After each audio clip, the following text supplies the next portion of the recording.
What really happened with your host, Mike Rivero, because World War III is a really bad idea. Here is your host, Michael Rivero. And aloha, America. Welcome to our show today. It's Friday, February 17th, 2017, getting on toward the end of the month here. And we have got lots and lots of stuff to talk about today. The phone lines are open, 800-313-9443. Mike is in our control room ready to answer the phone when you call on in. And, of course, in our third hour today, the lovely Lady Claire will be joining us with her unique perspective on the world. So, getting right on into it, the swamp strikes back. Remember that old saying that when you're up to your rear end in alligators, it's hard to remember your job is to drain the swamp?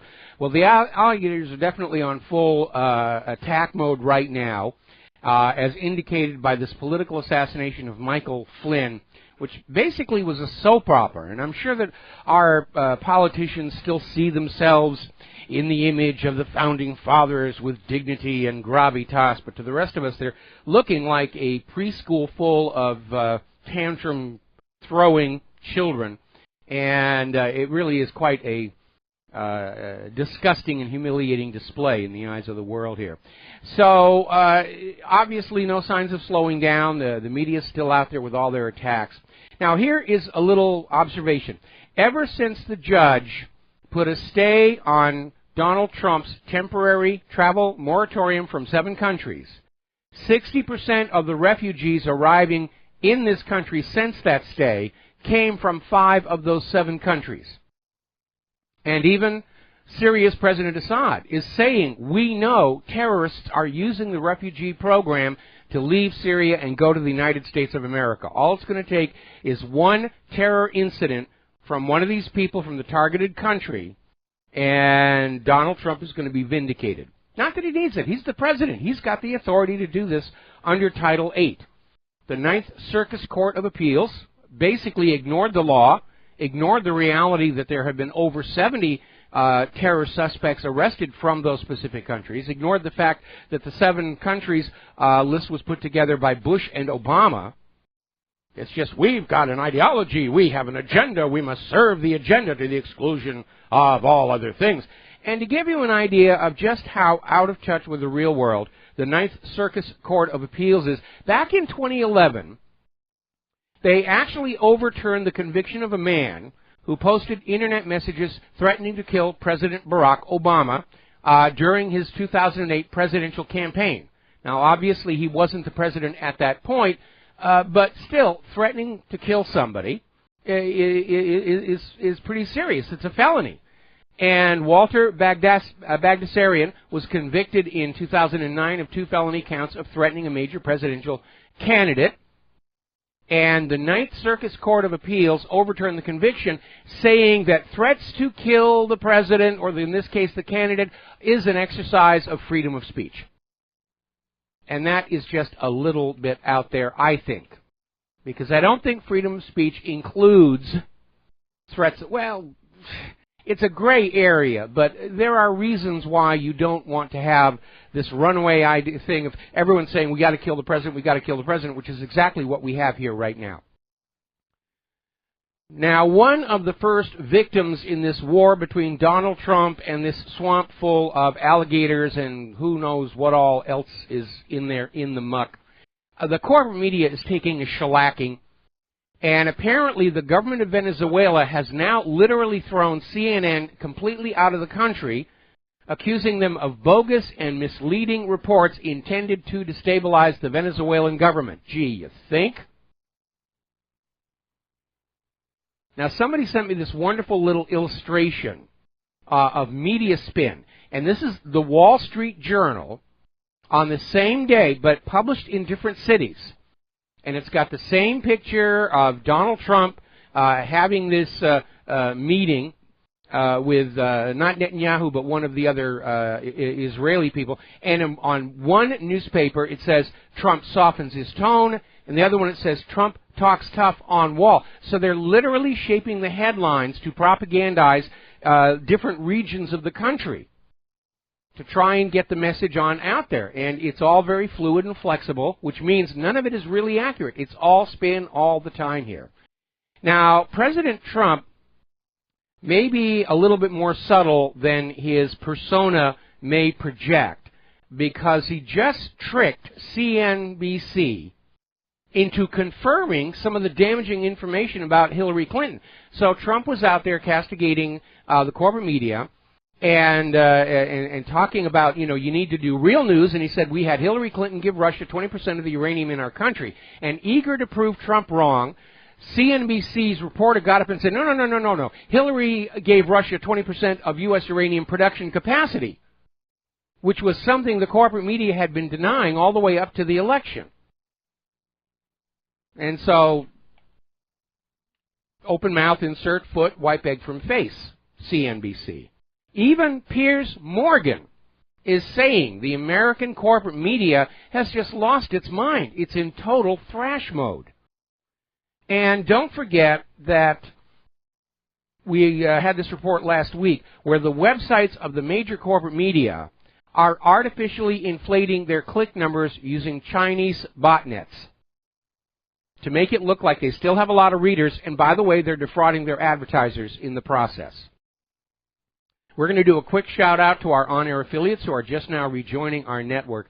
Now, yesterday we had a caller on the line who was talking about this idea that the leaks and revelations that led to the downfall of Michael Flynn were actually part of a very clever sting. And I really didn't have much enthusiasm for that idea, because why sacrifice Michael Flynn? You don't need to do that. You can do it without actually causing any harm.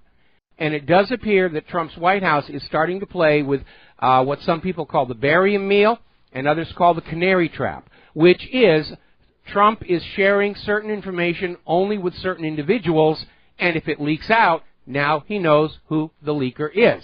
And this may have been the situation behind this story that Associated Press ran, saying that Trump was going to deploy 10,000 soldiers across the streets of America to round up those gosh darn immigrants and deport them. And of course, the White House immediately denied it, said this was absolute fake. But now they know one of the leakers inside the White House.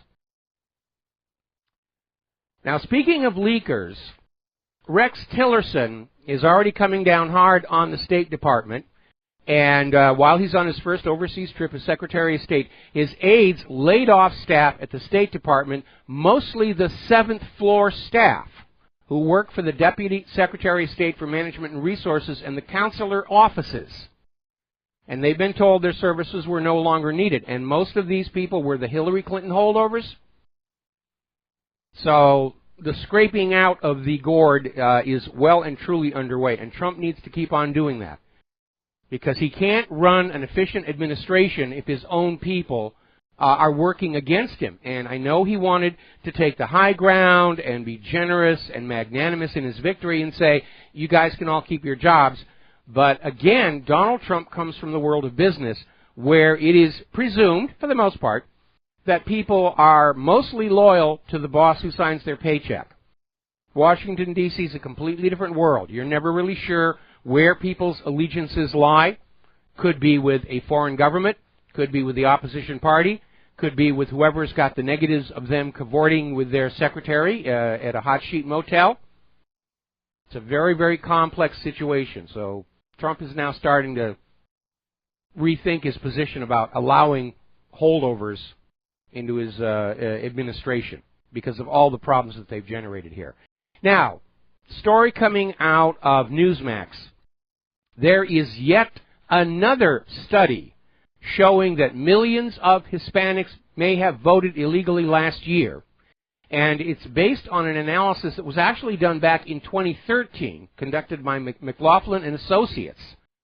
And basically, they went on out there and discovered 13% of all non-citizen Hispanics said they were registered to vote.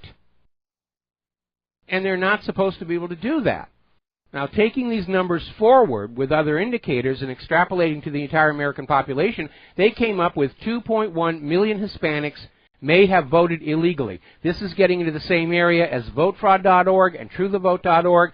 Their analysis of voter registration records indicated somewhere around 3 million non-citizens, which includes people who are not Hispanics as well. 3 million. that's enough to swing elections all over the place. Then you have the dead vote, the people who were voting multiple times. Remember the Secretary of State of Kansas came out and said we found all kinds of these problems going on. Hillary Clinton did not win the popular vote. She was trying to steal the election. And the only reason she failed to do it was the American people were united against allowing the Bush-Clinton duocracy to have their way with our nation, our people, and especially our children any longer. All right, we're going to take a phone call. Bob in Las Vegas, aloha. Welcome to the show. What's on your mind? Mike, I love that Putin T-shirt you're wearing. Yeah, I thought that was going to catch the eye of some people here, and it arrived today. And down on the bottom, you can't really see it because there it is. It says, they will not catch us, I think is a paraphrasing of what it actually says. But yes, this has been my week to get all kinds of presents. I got that 1894 map of Palestine. An artist in Denmark sent some drawings of Claire and I. We're going to have those framed and put up on the wall. It's been really kind of, there's a lot of excitement out there. I'm having fun. Yeah, it's actually on the delay. I just see the writing below it. It's in Russian. Very nice. Yes. Very nice T-shirt. Yes. No, it is. It is from Russia. This shirt is from Russia. This was sent to me as a gift. That's great. Yep. I told you when I go back to Russia, I'll get you some more T-shirts. My foreign trip's actually going to be to Argentina and Uruguay, so I'll get you some stuff from there. Mike, I like that reference to John McCain and Charles Manson on your website. Great stuff. Yeah, well, and I actually sent you something from Russia Insider. These two Russian guys, they do these prank phone calls. I was just about to get that. That's the very next story I have after I'm done with this phone call. It's great stuff. He thought he was speaking to the Ukrainian Prime Minister. All right, well, let's just do the story here right now while you're on the phone here, and this is it. U.S. Senator John Songbird McCain got pranked by some Russian pranksters posing as Ukraine's prime minister, and they recorded the phone call. And on the phone call, Senator John McCain was divulging inside intelligence on U.S. secret policy to the Ukrainian. And he was actually talking to this Russian comedian, and apparently McCain was even coaching the phone prankster on joining NATO, and apparently shared classified information. And so McCain, and he intended to do this. He knew he was talking to somebody not legally entitled to have this information, and he thought he was talking to Ukraine's prime minister, and that is a violation of either Title 18, Section 798, or Title 18, Section 1905, depending upon the degree of classification there. But that's felony territory we're talking about here. And of course, the corporate media is going to ignore this. Doesn't say much for John McCain or his office. That how could these two guys get through to him and have him think that he's speaking to the Ukrainian prime minister? It's amazing that it could happen, and basically, if they could do it to McCain, then who knows who all else could bluff their way into McCain's confidence and start leeching more critical U.S. secrets from him. This is obviously a security risk, and it should be treated as one.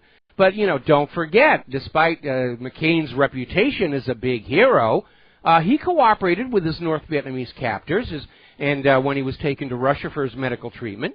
And he's not really a hero. And the only reason he was not prosecuted for his treason when he finally returned from Vietnam was Richard Nixon pardoned all the returning POWs en masse.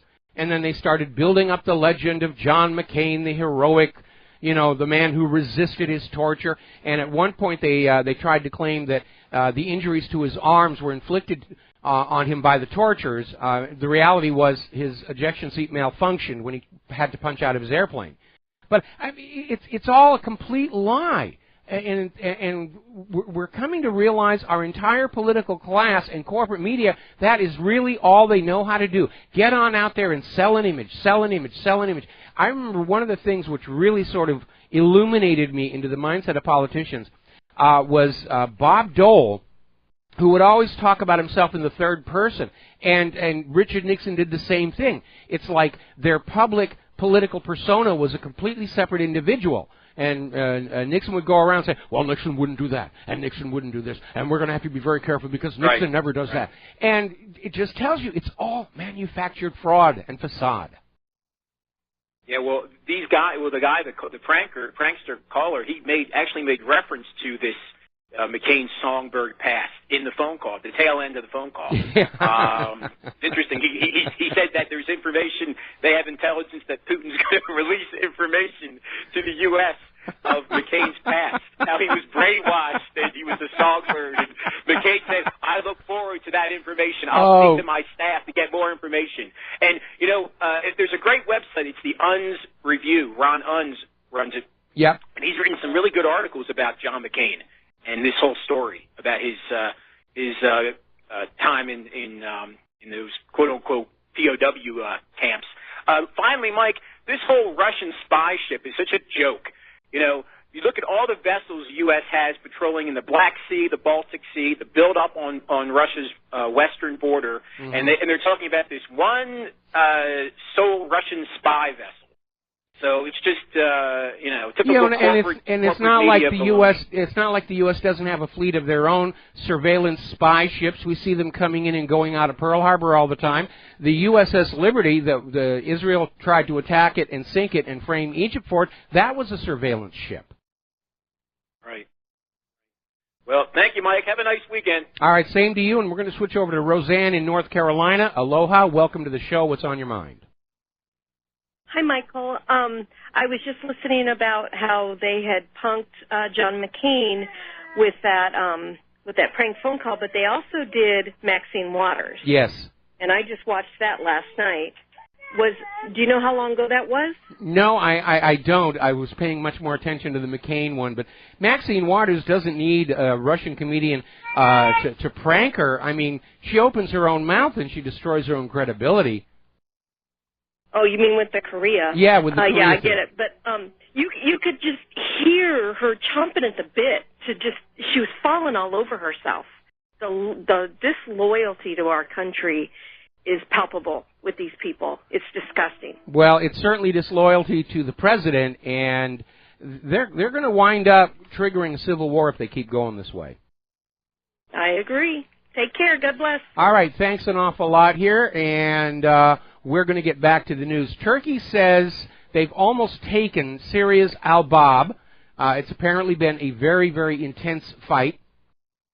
And Syria is trying to basically control Al-Bab, take it away from ISIS, and at the same time try and keep the Kurdish militia from gaining ground in there as well. It's actually this very complicated three-way situation where you've got the U.S. that's really still after Assad, you've got Turkey that wants to push ISIS and the Syrian forces back from their border, at the same time stop the expansion of the Kurdish. It is a huge, huge mess, and I guess you need a scorecard for all of that. And it all goes back to this example being set by the United States government. You know, yes, we can just go in and overthrow anybody's country, and we can do what we want because we are exceptional, which really isn't all that accurate. All right, we're going to talk about the economic news here a little bit. Apparently, they are starting to see a major surge in the seriously delinquent auto loans. Now, a lot of people who have bought cars on credit are behind maybe a month or two. When they're talking seriously delinquent, that's months behind on their payments, where the banks are having to say, we're either going to have to repossess or write off the loan. And again, you cannot run a national economy totally on debt. That's been the big lie of private central banking for the last 100 years. Because, again, private central banks create more debt than money with which to pay that debt until the system breaks down, which is what's going on right now. So we are seeing indicators. Gold prices are still bouncing all over. But Craig Hemke is saying demand for physical gold is going to increase this year. And that has to drive the prices up no matter how much rigging is going on. We're going to take a break for commercials, and we'll be right back. Aloha, America. Welcome back to the show. Now, as we were mentioning before that commercial break, Craig Hemke is saying physical demand for gold is going to increase this year. There is a real mess out there in gold. The Federal Reserve is managing to get enough gold back to finish repatriation demands for Germany. We don't know about the other countries just yet. The other big problem is the paper gold contracts, which are leveraged literally hundreds to one. Any other commodity that was leveraged like that would be under investigation. And at some point, people are going to say, I am not happy with a piece of paper. This contract I got from you says you're going to give me the physical gold on this date, and when that date arrives, I'm going to want it. There's a growing lack of trust and confidence in all of these paper equities markets players with all the revelations of fraud that's been going on lately. Now, interestingly enough, even though we are seeing the European and American economic systems try and discourage the holding of precious metals as wealth preservation, oddly enough, the governor of the central bank in Kyrgyzstan is saying it's his dream that every single citizen should own at least 100 grams of gold to protect their savings. That's 3.5 ounces, which is a pretty sizable holding of gold. And so here we have a governor of a central bank saying this is a good idea for people to have gold to protect their savings. I'm absolutely in agreement with him, especially as we hear more and more about negative interest rate savings accounts, laws that allow the banks to dip into your wealth to save themselves, and the continuing screaming about a cashless society, and ultimately a ban on silver and gold investment coins in private ownership. They want you totally dependent on the financial system for every aspect of your life, and dependency is slavery. Ownership of of a store of value that is under your control means freedom, and that's what they're trying to take away. Story coming out of Investment Watch blog: European Union nations are just plunging further into debt. There are protest calls for reform, but the European Union itself, Brussels, continues to push for a joint monetary union. They want to try and centralize it even more. All these private central banks are in trouble. We can fix it with a much larger private central bank. No, you can't. It's like backing up the Titanic, whacking that iceberg on the other side, and hoping the leak is going to stop. And economists are saying the EU is finished, because when the single currency collapses, the EU will collapse with it. And it may already be starting to happen, because over in Greece, bank runs have started up again. $3.2 billion withdrawn since the start of this year, and the bankers are freaking out. People are getting their wealth out of the banks in the form of currency. That is why the banks are saying, oh, we got to have a cash-free society, so there is no currency, so there's no way for you to get your money out of the bank. You'll just have to leave it there for the banks to play with and possibly lose, which is going to happen. More bad news on the retail sector here in the United States of America. GNC, the General Nutrition Centers, are going to close 100 stores. They have suffered a $433 million fourth quarter loss. And here is the real tragedy of it. Stores like GNC, Whole Foods, Down to Earth, their clientele, their market niche, are people concerned about the safety of food you get from ordinary supermarkets. But unfortunately, buying food that is free of chemical additives, non-GMO, certified organic, it costs more. And as the economy continues to tighten, people are literally having to make the choice of saying, all right, I can't go and get safe, healthy food to eat anymore. I'm just going to have to get the bargain stuff down at the market, cross my fingers, and hope it doesn't kill me. And so these stores that were trying to cater to a real market need are being driven out of business by the collapsing economy. We're going to take a break for commercials. We'll be right back. Aloha, America. Welcome back to the show here. And we were talking before the commercial break about General Nutrition Centers, GNC, having to shut a whole bunch of their stores. And that is a shame. We have one down here at the bottom of the hill, which we occasionally take some of our business to. We also go to Down to Earth. But in a way, the strangling economy is removing another area of choice for the American people. That choice whether you're going to eat food you know to be safe and healthy and nutritious, as opposed to this corporate-produced pap of questionable nutritional value and certain chemical contamination. And you're not going to have a choice. You will eat the GMOs. Say hi. MC Sports has announced all 66 of their stores will be closing. They are now basically out of business as well. In fact, I would say this continues a trend we saw with some of these other sports accessory stores, because they're catering to people who have disposable income, people who have paid their rent, their Obamacare insurance, their car payments and everything, and they got a little bit left over to enjoy some caprices. Whether it's sports activity or hiking or whatever, they can't do that anymore. Everybody's been driven down to just pure survival, and any retail establishments that are marketing over and above that, they're in serious, serious trouble. Right now, in the United States, credit card debt has topped $1 trillion, the worst it's been since the Great Recession. And you know how usurious the interest rates on those cards are. And that is by design. That's what keeps you a slave to the bankers. Perpetual debt.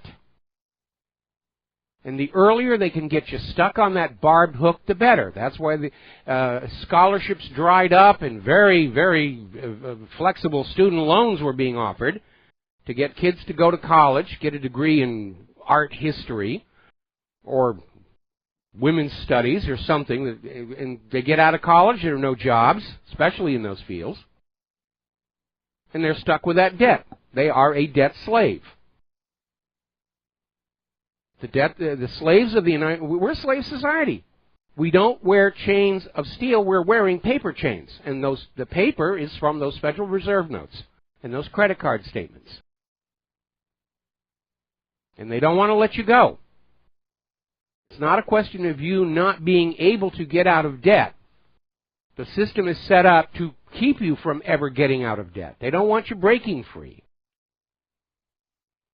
Speaking of college, the college debt bubble has been accelerating, and in just a few years, it'll be $2 trillion. If something is not done, and they're starting to see delinquencies and defaults there as well.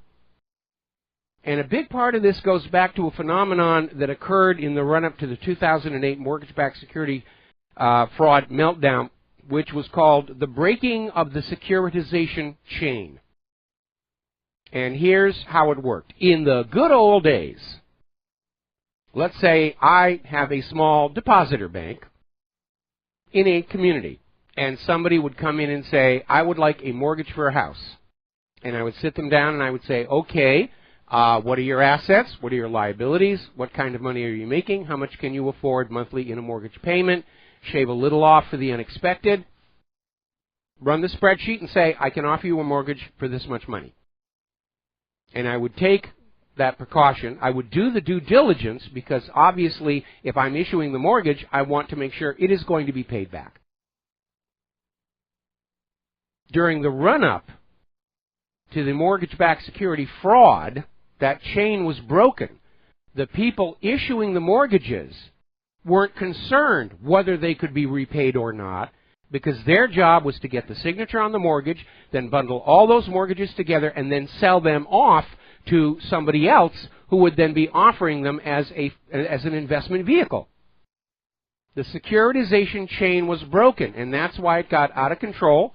That's why we got the subprime home loans, and now we've got subprime auto loans, and gee, we're getting defaults on those. Imagine my shock.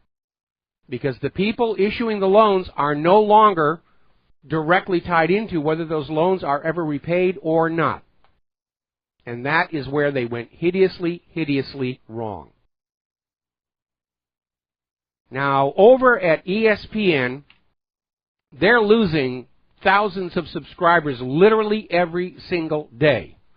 And ESPN is just struggling.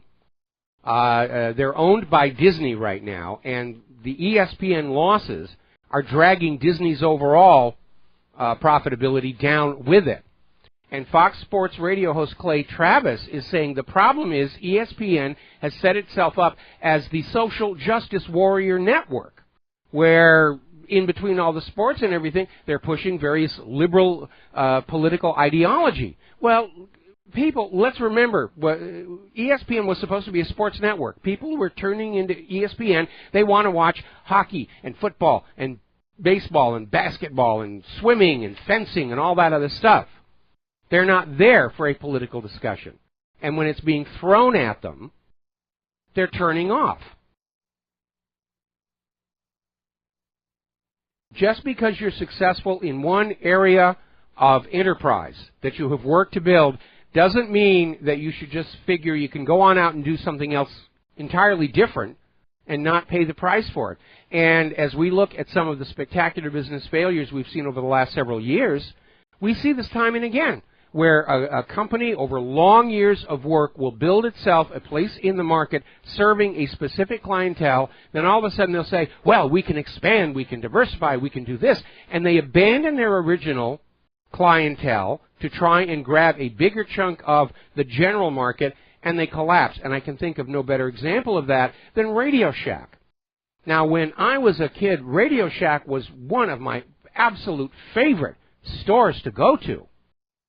The other one was we had this, this was in West Covina, and we had this really nice toy store where you could buy science materials, where they had a big rack in the back where you could get your chemistry ware, and you could buy bottles of chemicals, and you could make all kinds of stuff. You know, these were the days of like erector sets and Meccano. And the idea was, you know, if you burned yourself on a chemical experiment, well, that'll learn you. Don't do that again. As opposed to the over-safe things we have in Toys R Us now, which people, you can't think. You can't design your own experiments and whatever. So, anyway, back to Radio Shack. I love to go to Radio Shack because they sold parts. They sold lots of parts, and they sold books on how to make things. And I would make my own printed circuit boards. I built a metal detector. I built a CB radio. I built a shortwave. That was cool. That was fun. And Radio Shack was very, very successful. And then all of a sudden, somewhere along the line, somebody at Radio Shack said, you know something, we're these techno dweebs and everything, it's not a big enough population. We're going to ignore them, and we're going to start trying to play to the general consumer market by selling the same cell phones and gadgets and gizmos everybody else is selling. And they got into trouble. They abandoned their original clientele, and they started selling the same thing everybody else was selling, and they couldn't gain market share because everybody else was already selling the same things. The same exact cell phones, the same exact tablets, the same exact consumer-level stuff. And they got into trouble. ESPN has made the same mistake. They built their fame and fortune and reputation on being the sports network, and then they turned into propagandists for the liberal agenda, and then they're surprised that people are turning off the channel. They shouldn't be. When you alienate your clientele on which you've built your business, you are going to pay a hideous price for it. All right, we're going to take some phone calls here. Ron in Missouri, aloha. Welcome to the show. What's on your mind? Yes, Mike. You talk about paper gold. In my email I received one day where you can convert your IRA into a gold IRA. Mm-hmm. I thought, great. So I gave him a call, and they sent me a beautiful package. I read it through it. Everything sounded good until I got to the point where they would store my gold for me in their vaults. Mm-hmm. And then I got a return phone call from the people, and I said, he asked me how it sounded to me. I said, it sounded great. It got to the point where you had my gold. I didn't. I said, if you could give me my gold in my hand, I'm happy. I would do it. They said, fine, we could do that. I said, you can? I said, you can actually give me my gold, I can hold it in my hand. They said, yes, I can. They said, we'll send you an email on it. I said, fine. Of course, never received an email from them. Ha! So, well, that's pretty much what's the end of that. Here's the thing. In the original model of gold vaulting, the gold was supposed to be allocated. like it originally was at the New York Federal Reserve. There was literally a box that had the name of a bank, a country, or your name into which the physical gold was there, and it was allocated to you. Okay. Then gold vaulting companies and brokerages started playing the same game that banks do, fractional reserve banking. They would sell $1 million worth of gold, but they only really had about $100,000 of physical gold on the premises to cover a reasonable expected number of claims for the physical metal. And the rest of it was just made up fairy tale, not really there. And that was called the unallocated gold storage, because the gold that was in their vault could be grabbed and handed to whoever came in the door with the paper contract. And it's a way of kind of fudging things, because they're out there, they've sold $1 million worth of gold, they've made the profit from selling $1 million worth of gold, but they only actually have that 100,000. And it's just like banks who can take in $1,000 in deposits and then turn it around and loan out $6,000 in instantly generated credit. And it's all really a fraud and a scam if you think about it. And we're told it's legal, and the Congress says it's okay, and we should just trust the bankers. They know what they're doing. And we can look around us today at the quality of our lives, the quality of our infrastructure, Oroville, and see, no, it isn't working. It's just a system that is set up to defraud the masses to benefit the money junkies. Yes, I agree with you. So for your listeners, I would recommend, if anybody wants to go that route, make sure you can get your gold in your hands. If not, forget about it. I absolutely agree. I absolutely agree, because there is not enough gold to cover all those paper contracts that are out there right now. If you're going to buy physical precious metals, and I recommend it highly in small amounts so there's no record, so that they don't know whose door to kick down. But just a little bit every once in a while, and over time it'll build on up. And you get the physical, because there at some point will be a run on the metals brokerages. And most of the people holding those paper promissory contracts, that's all they're going to get. Or they may get more stacks of ink and paper to make them feel better about it. But those stacks, as they print up more stacks of ink and paper, it's going to be worth less and less. So, yeah, I absolutely agree with you. People should be investing in silver and gold and other precious metals, and they should never accept a paper contract, because then they're playing the game the way the bankers want the game played, and the way the bankers want the game played is always going to benefit the bankers. I love your show, Mike. You do great work. I'm looking forward to seeing Claire later. She's going to be here in a little while. We got the chair already set up here, so she's closer to the camera. Thank you for the call. We're going to switch over to Kyle in Pennsylvania. Aloha. Welcome to the show. What's on your mind? I wanted to double back to what you were saying about ESPN losing their subscribers. Yes. Where there's a guy, Charles Johnson, the founder of, made an investment strategy based on shorting companies that practice diversity tactics and social justice. His strategy, something like 48% more profitable than the average Wall Street broker.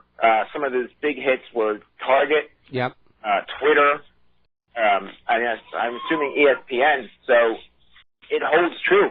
But people do not want this sort of social justice, diversity. We're fed up with political correctness, and he's brilliant, and he's right. Every one of these companies that gets caught up in the political correctness and transgender, this and all the rest of it, they immediately get into economic trouble, and anybody who's there who's short selling them is going to make a lot of money. Twitter went from $42 a share at a low point down to $8 a share. It got to the point where they tried to sell Twitter, and it had become so unprofitable, nobody would buy it, which then drove the stock down even further. So yeah, people don't want cross-pollination with their sports, with their social media, with whatever. They're shopping and diversity. They keep those things separate. And if you want to make some money, short companies that announce they're going to do some sort of social justice policy. Yeah, you're absolutely right here.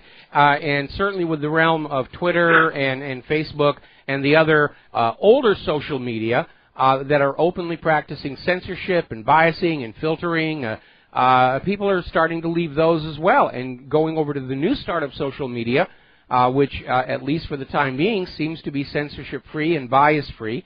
One of the things that's always angered me greatly about YouTube is my wife has all these music videos up there, and they're not really political. Some of them are, but most of them aren't.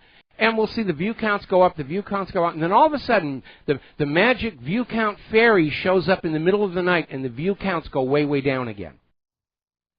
Well, look what YouTube just did with that PewDiePie guy, who I can't say I've ever seen one of his videos. From what I understand, he is the largest YouTuber of all time.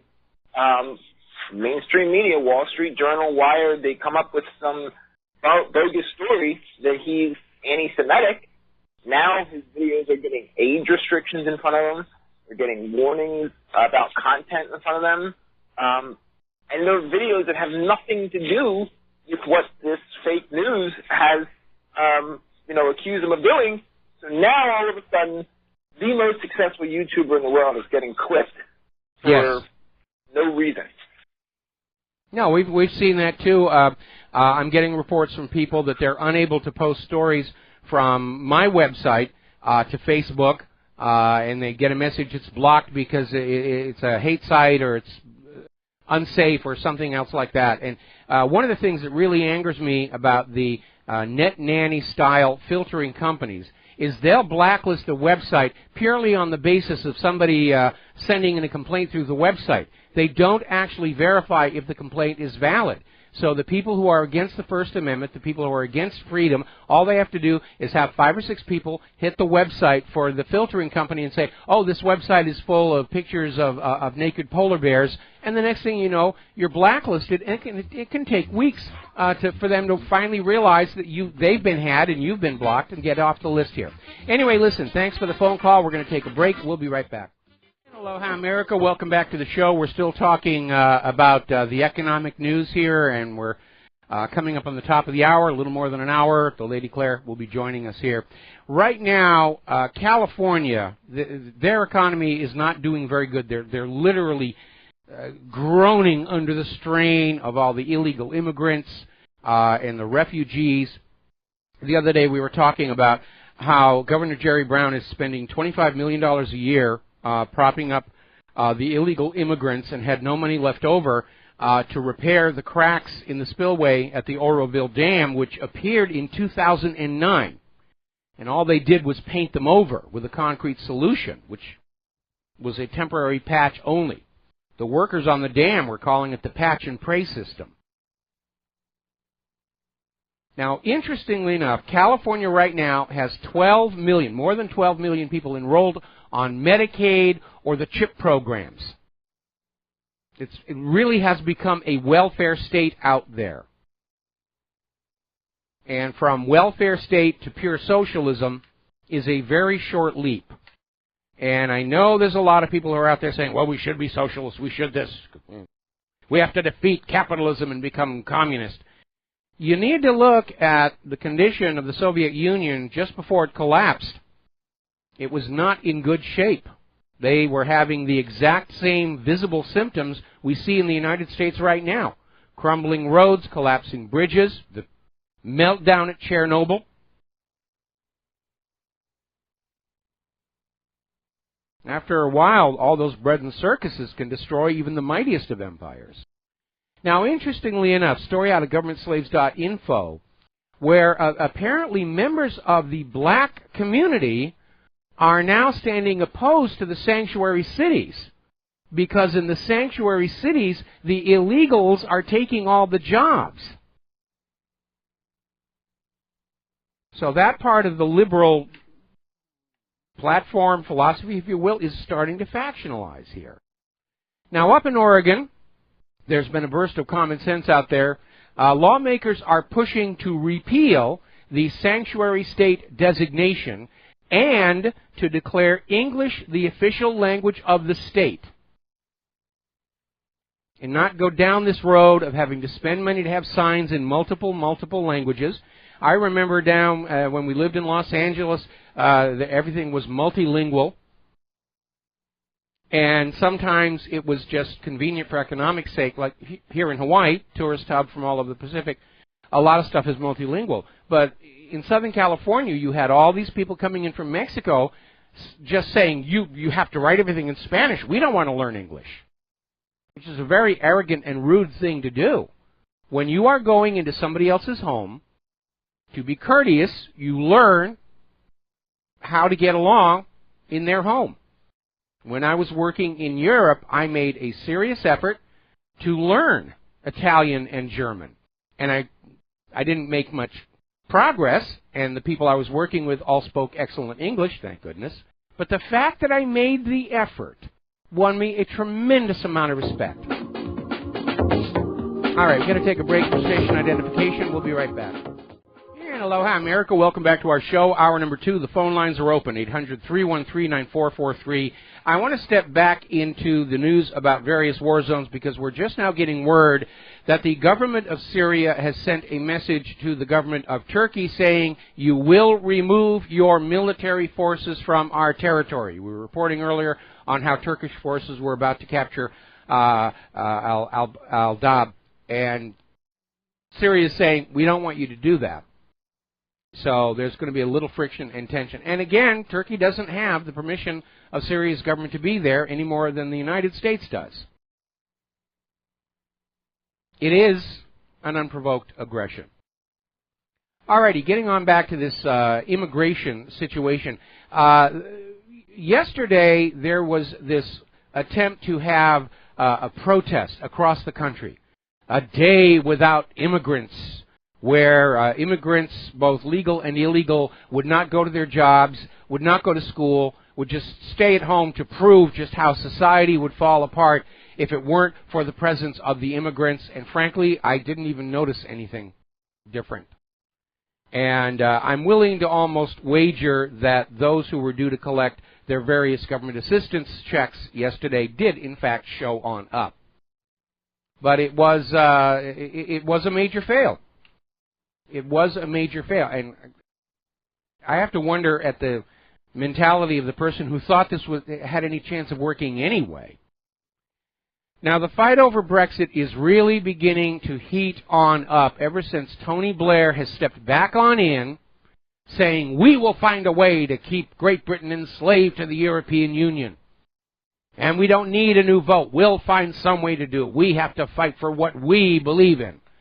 Well, I thought we believed in democracy, but apparently not. That's such an old-fashioned thing. You voters should just shut up. We elites know really what's best for ourselves. I mean, for you. And the interesting thing is, Tony Blair's wading back on in has actually provoked a furious backlash against him. And he's been called patronizing and various other names.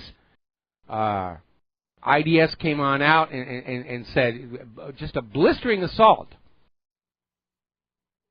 saying Blair should not be there.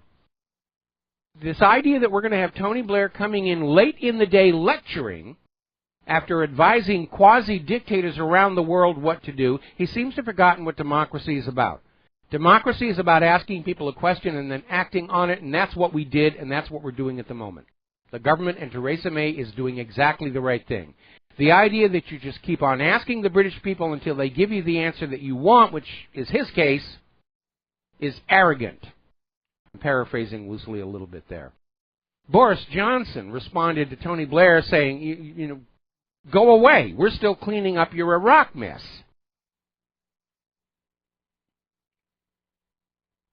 And apparently there's been a flashback on Twitter. They're calling him yesterday's man. And he may have just united all of Britain in favor of Brexit with this arrogant display. He's been called the enemy of the people. The world is definitely changing.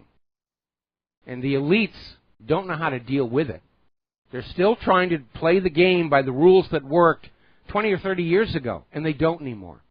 They're out of their depth when confronted with a population of thinking, rational, analytical, skeptical people. They don't know what to do.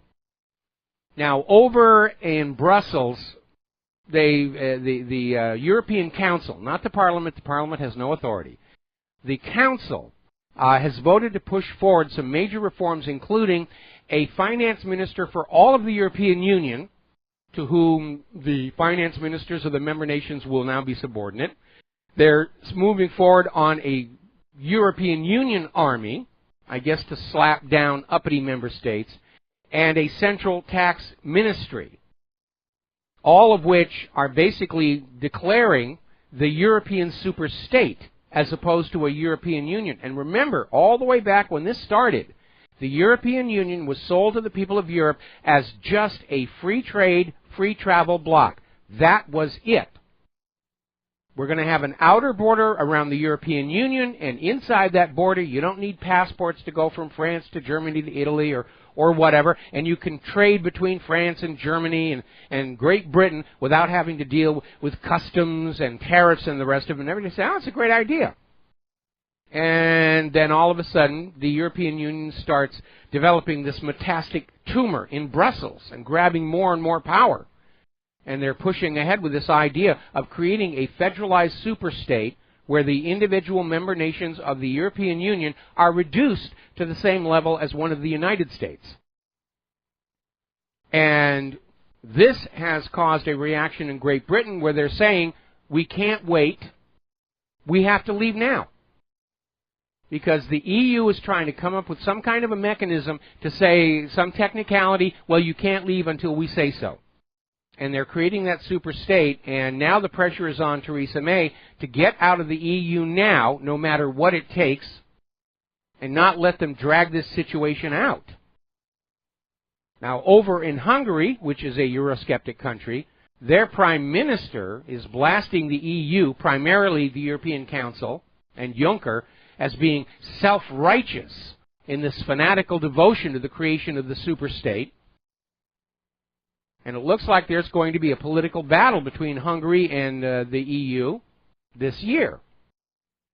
We're going to take a moment to do a shout-out to our honor affiliates who are just now rejoining our network.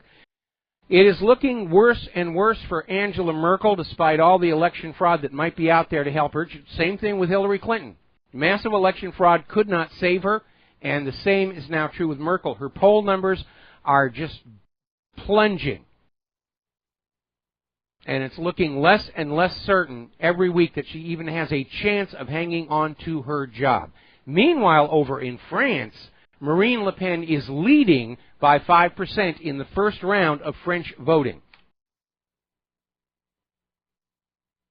And it looks like she is going to get 26% in the first round of voting.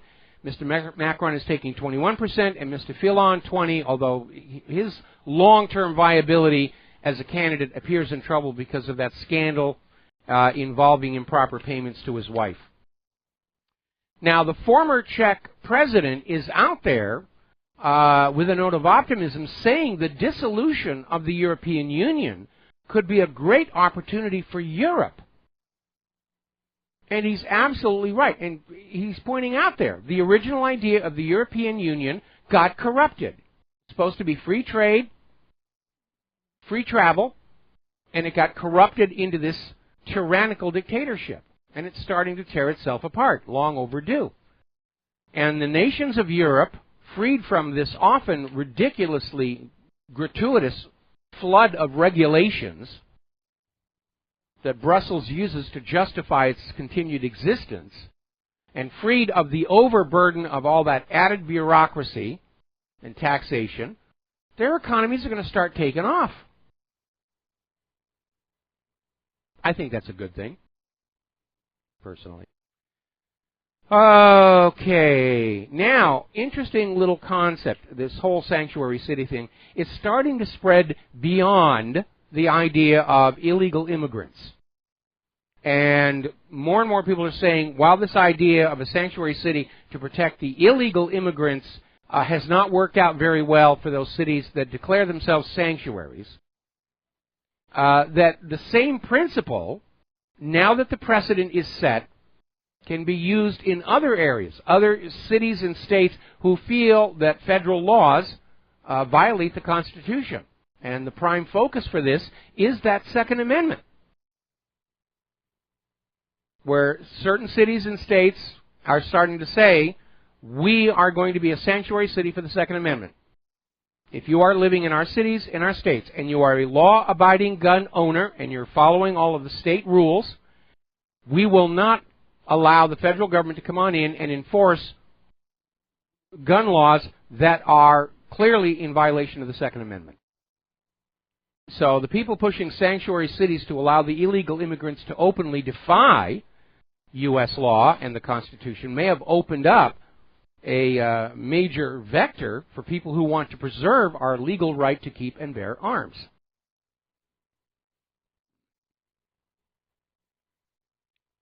Now, I came from a culture where gun ownership was just a given. Everybody had guns.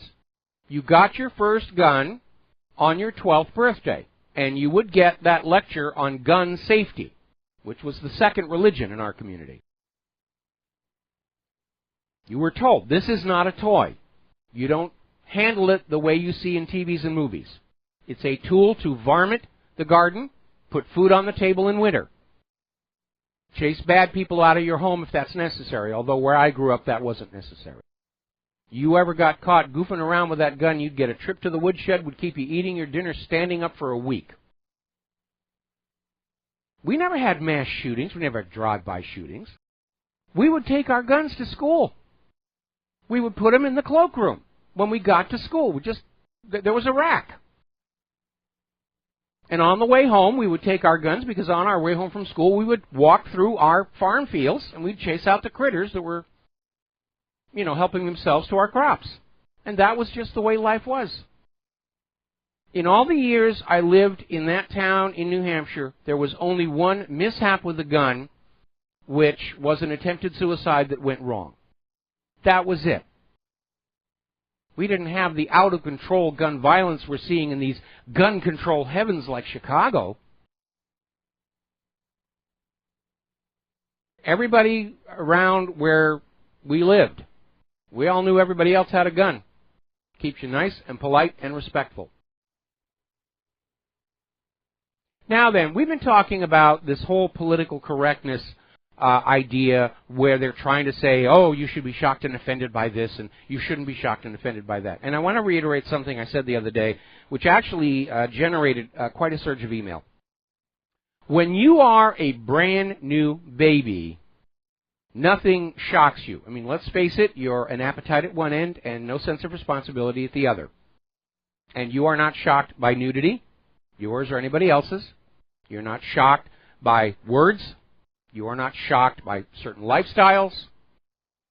You are not shocked by any of that. It's all learned, imposed behavior to shape you to be useful to somebody. Some master somewhere wants to have ways of controlling you. You're taught to be shocked at certain words. So when you're in a debate with somebody who sees themselves as your master, they can use the words on you, and you will stop thinking rationally, and you will go into your conditioned program dance of, oh, I'm shocked and I'm upset, I heard a bad word. And the other person, by default, will win the argument. It's part of the control mechanism. You need to understand that. And these PC people are trying to decide for you what you will be shocked about and what you will not be shocked about in order to make you compliant to their agenda. And the next two stories illustrate that perfectly. Over in Great Britain, one of the major British theater companies, the Royal Courts Theatre, is now going to issue trigger warnings for the plays being performed in order to prevent audience distress. You will be warned ahead of time that there may be certain things like nudity or bad words or violence because they don't want to spoil your experience. Now, in my day, all theater, and by extension movies, all good theater, is supposed to confront and challenge the viewer to get them to think. That was the main reason for the popularity of the original 1960s Star Trek. Now, they've sent the negatives through telecine to make them into a high-def format. They're rerunning on BBC. And you can tell the production values are not at all like we see today. What made the show interesting was that it went out there and challenged accepted social norms. And it got people to think. And today, some of what they did would be considered shocking. Some of what they did in the 1960s was shocking. TV's first interracial kiss between Captain Kirk and Lieutenant Uhura occurred on Star Trek, and everybody said, "Oh, oh, oh." Now, if you're going to have a theater company in Great Britain issuing warnings, you're going to have a big, long list outside, in the case of any of Shakespeare's plays, especially Titus Andronicus. You will be shocked by these things. You know, I mean, let's be honest. If you truly want entertainment free of triggers, don't go to the theater. Sell your ticket to a scalper, stay home, watch Sesame Street. Now, on the other side of the coin, where the PCers want to convince you that there are things you should not be shocked about, Fox TV's The Mick had a scene recently in which two underage boys in a bathtub full of bubble bath are waiting for an underage girl to join them for a threesome. Now, obviously nothing explicit is being shown, but at the same time, the idea is that underage sex and threesomes and everything is okay. You shouldn't be bothered by that. Now, I'm a big boy. I'm going to decide for myself what shocks me and what doesn't. Actually, at my age, not a whole heck of a lot does. But that's my choice. I don't need anybody coming in to tell me how I should feel or think about anything, whether it's nudity, homosexuality, racial issues. I can make up my own mind. And you should too. We're all big people. We're all adults. We don't need the TV networks and the politically correct people and the government treating us like we're morons, like we've all got autism, telling us how we should feel about everything, because they're not doing that for our benefit. They're trying to shape our biases and beliefs to make us useful to their particular agenda. And you know something, at my age, I don't feel like being useful to anybody's agenda, except my own and possibly Claire's. That's it. All right, little kind of an interesting story here. Apparently, with Donald Trump's success in the White House, they're trying to revitalize the Apprentice franchise. And the new version is the Celebrity Apprentice, and the first run of it featured Arnold Schwarzenegger as the host, and apparently the ratings were so bad, he's fired, and they're going to be replacing him real quickly.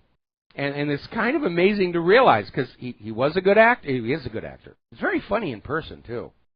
And having been the governor of California, but apparently it just the magic wasn't there. But he is very funny, which is hard to do in your second language. Now then, let's get into science and technology and energy here. Apparently, U.S. solar capacity has nearly doubled over this last year, blowing away previous records. People are going solar, and it's a good idea. We have some good news out here in Hawaii, because there was a big surge in solar when it was first introduced. And Claire and I were still doing local commercials. We did one for one of the companies, and we still see the imagery we made all over the island here. And then all of a sudden, the Hawaiian Electric Company got very nervous about all these people who were getting solar and cutting into their profits. And so they lobbied the state government to start restricting building permits for the addition of solar to properties.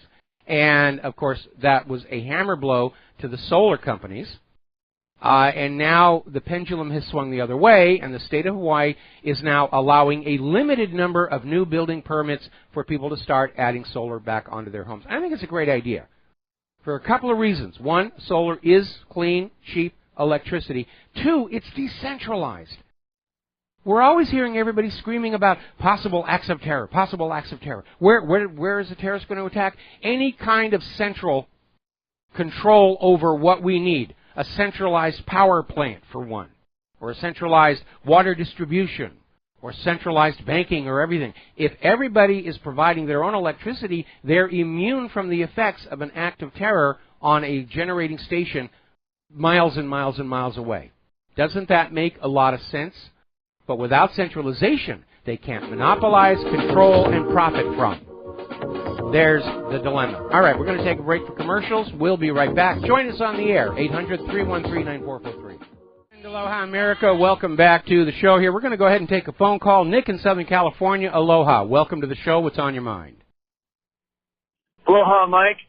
Hey, I was calling to ask you a question about solar, but just kind of, you and I had discussed before. I grew up in Southern California. I literally just left the shooting range. People of all colors and, genders and everything, they're all there. It's alive and well here in SoCal.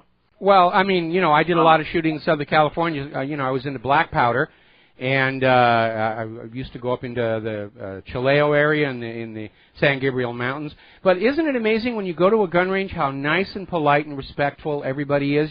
It's a great bunch of people. You'd invite them all to come home and have crackers and beer with you. I mean, compare the people at a gun store with those shoppers pouring into the front of the big box stores on Black Friday.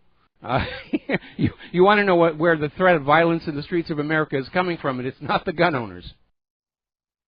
Yeah, it's the out of control consumerism and the lack of our money to support that consumerism. And I also find that at the gun range, I think with the Second Amendment being so embattled, everybody kind of feels that whole, we're all sort of persecuted a little bit, so we're all kind of friendly with each other too. Well, here's the weird thing. Every time there is a Muslim that commits a rape or sets a fire or any of these crimes, all we ever hear is we shouldn't judge all of the Muslims by the action of this one crazed individual. And that every time there's any kind of a mass shooting, the first thing they say is, all gun owners are to blame. The gun manufacturers share the guilt. We've got to take guns away from everybody. Why can't we, legal gun owners in the United States of America, get the same deal the Muslim refugees get? That's what I want to ask right there. Well, I think that has to do with, what do you say about liberals and double standards? Yeah, if they didn't have double standards, they wouldn't have any standards at all. Yeah, I wanted to set you up for that one. But for the solar, one of the questions I had is, I like the idea of decentralization, protecting against a terrorist attack. That's not the main reason I would get solar. I'm not quite that worried about it. But now what would happen with an EMP? Is there a way to make solar hardened to, so that the photovoltaic cells and all the different circuitry is protected against an EMP? Well, if all your power lines are conduited, but you need to understand that EMP's effects are most severe along long transmission lines, where that magnetic pulse can sort of build up over miles and miles and miles. And as a matter of fact, that's why centralized power stations are susceptible to EMP, because of the high tension lines radiating on out. Within a small area, the EMP is too small to have an effect. That's why when EMP was first discovered by accident right here in Hawaii from a nuclear test outside the atmosphere, things plugged into the wall were all affected. Battery-operated radios and flashlights and everything survived just fine. So basically, if there's an EMP, say somebody detonated a nuclear device in the atmosphere above Los Angeles, which I live not too far from, my car might still work. Yes. Anything that's not plugged into, that kind of thing would still be okay. Yes.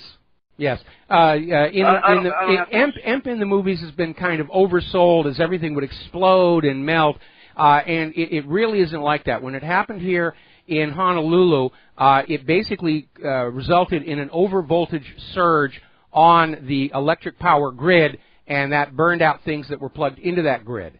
And that was it. But there weren't sparks and fires and everything. And yes, you could paralyze a city if it's dependent on a centralized power station. But if you have independent power, generators, solar cells, and whatnot, you're going to be immune. And that's why more and more of our military bases have their own isolated power systems in order that they will continue to run even in the event of an EMP attack. And that kind of, and I'll let you, I'll let you go here. I know you got a lot to get to, but what that made me think of was, what if we did somehow manage to go to something like Electro? That might kind of hinder our ability to transfer our currency to somebody else over power line. Well, that certainly wouldn't affect it wouldn't be just the Electro. I mean, anything that's on any kind of a computer system would be paralyzed unless those computer systems were on battery backup. Anyway, listen, got to let you go. We'll be right back after these few words. And aloha, America. Welcome back to our show here. Now, a couple of follow-on comments about electromagnetic pulse. And in hindsight, the nuclear scientists who were playing with these bombs back during the days of Pacific testing probably should have realized something was going to happen, because you have Earth's magnetic field, and you have power stations that connect to the customers over these very long pieces of wire. Now, a nuclear bomb burst outside the atmosphere creates its own pulse of energy and particles, which can temporarily cause the Earth's magnetic field to move, and then it will move back. Well, what happens when you have a magnetic field moving next to a wire? You get an electric current. And by the way, this has happened without needing a nuclear weapon. Some of the really famous major blackouts along the northeast in Canada were actually triggered by solar flares until they learned how to build protection into that system. So in terms of computers still working after a nuclear attack, an impulse, as long as the power systems are protected and isolated, things are going to work, because these days most of the Internet around the world is now on fiber optic cables, and fiber optic cables are immune to the electromagnetic pulse. So I hope that's kind of cleared a few things up there. Now then, boy, if you're in Los Angeles, I know that one caller is living close to L.A., they're looking at one of the biggest storms to hit Southern California in years. They're expecting 10 inches of rain and 70-mile-per-hour winds. And I remember when I lived in Los Angeles, we got some very, very spectacular storms. And, as long as I'm safe at home, I love a good storm. Just turn off the TV, go on out to the back, and watch the lightning. That's my idea of good entertainment, nature's fireworks right there. There was one exception to that, and that was during my days when I was doing a lot of rag setting, and I was palling around with somebody, and we'd sailed out to Catalina, and we were hearing warnings, big storm coming in, and unfortunately the person I was with, who was captain of the sailboat we were on, decided to test his manliness and seamanship, and started back for San Pedro from Twin Harbors, right into the middle of that storm. And boy, you know what they say, nobody ever died from seasickness, you just wish you could. And it was that bad. And there was, we were hearing on the radio, the aid channel, there was another boat not much larger than ours that got into some serious trouble very close to where we were. But we made it back, and I didn't talk to him for quite a while afterwards, but you can get some amazing, amazing storms. Obviously, issues of runoff, flooding from poorly maintained flood control channels, and we're all talking about the Oroville Dam. There are other dams in the United States which have question marks over them in terms of, are they still as sturdy as when they were first built? And that can be a major, major issue. Looking at the Oroville radar right now, speaking of which, the rain has started. It is already heavier than they were predicting in the long-range forecasts. So again, fingers crossed for those people in Oroville right now. We're going to take a phone call from Lou in California. Aloha. Welcome to the show. What's on your mind? Hi, Mike. How are you? Guten Abend. Wie geht's? Wie geht's es? Yes, das ist gut. Yeah. I got a gun issue question there. It has to do with Proposition 63 here in California. By chance, do you know, Mike, if there has been any lawsuit activity on Proposition 63 by, like, maybe the NRA or gun owners of California? Well, not living in California, I'm not familiar with Proposition 63. Can you give us a brief summary? Well, it's about having to pay a fee for, I believe it's a license or permit to purchase ammunition beginning this year. And then a ban on large capacity magazines for semi-automatic rifles and carbines. You know, they're trying to copy the New York law. Well, the license and fee on the ammunition is just another way of grabbing money away from citizens, and because it specifically targets gun owners, it may be struck down as a violation of the Equal Protection Clause. As far as the large capacity magazines, I know there are a lot of people who like large capacity magazines, but it's been demonstrated already by expert shooters that they can swap magazines fast enough where it's really not a significant situation.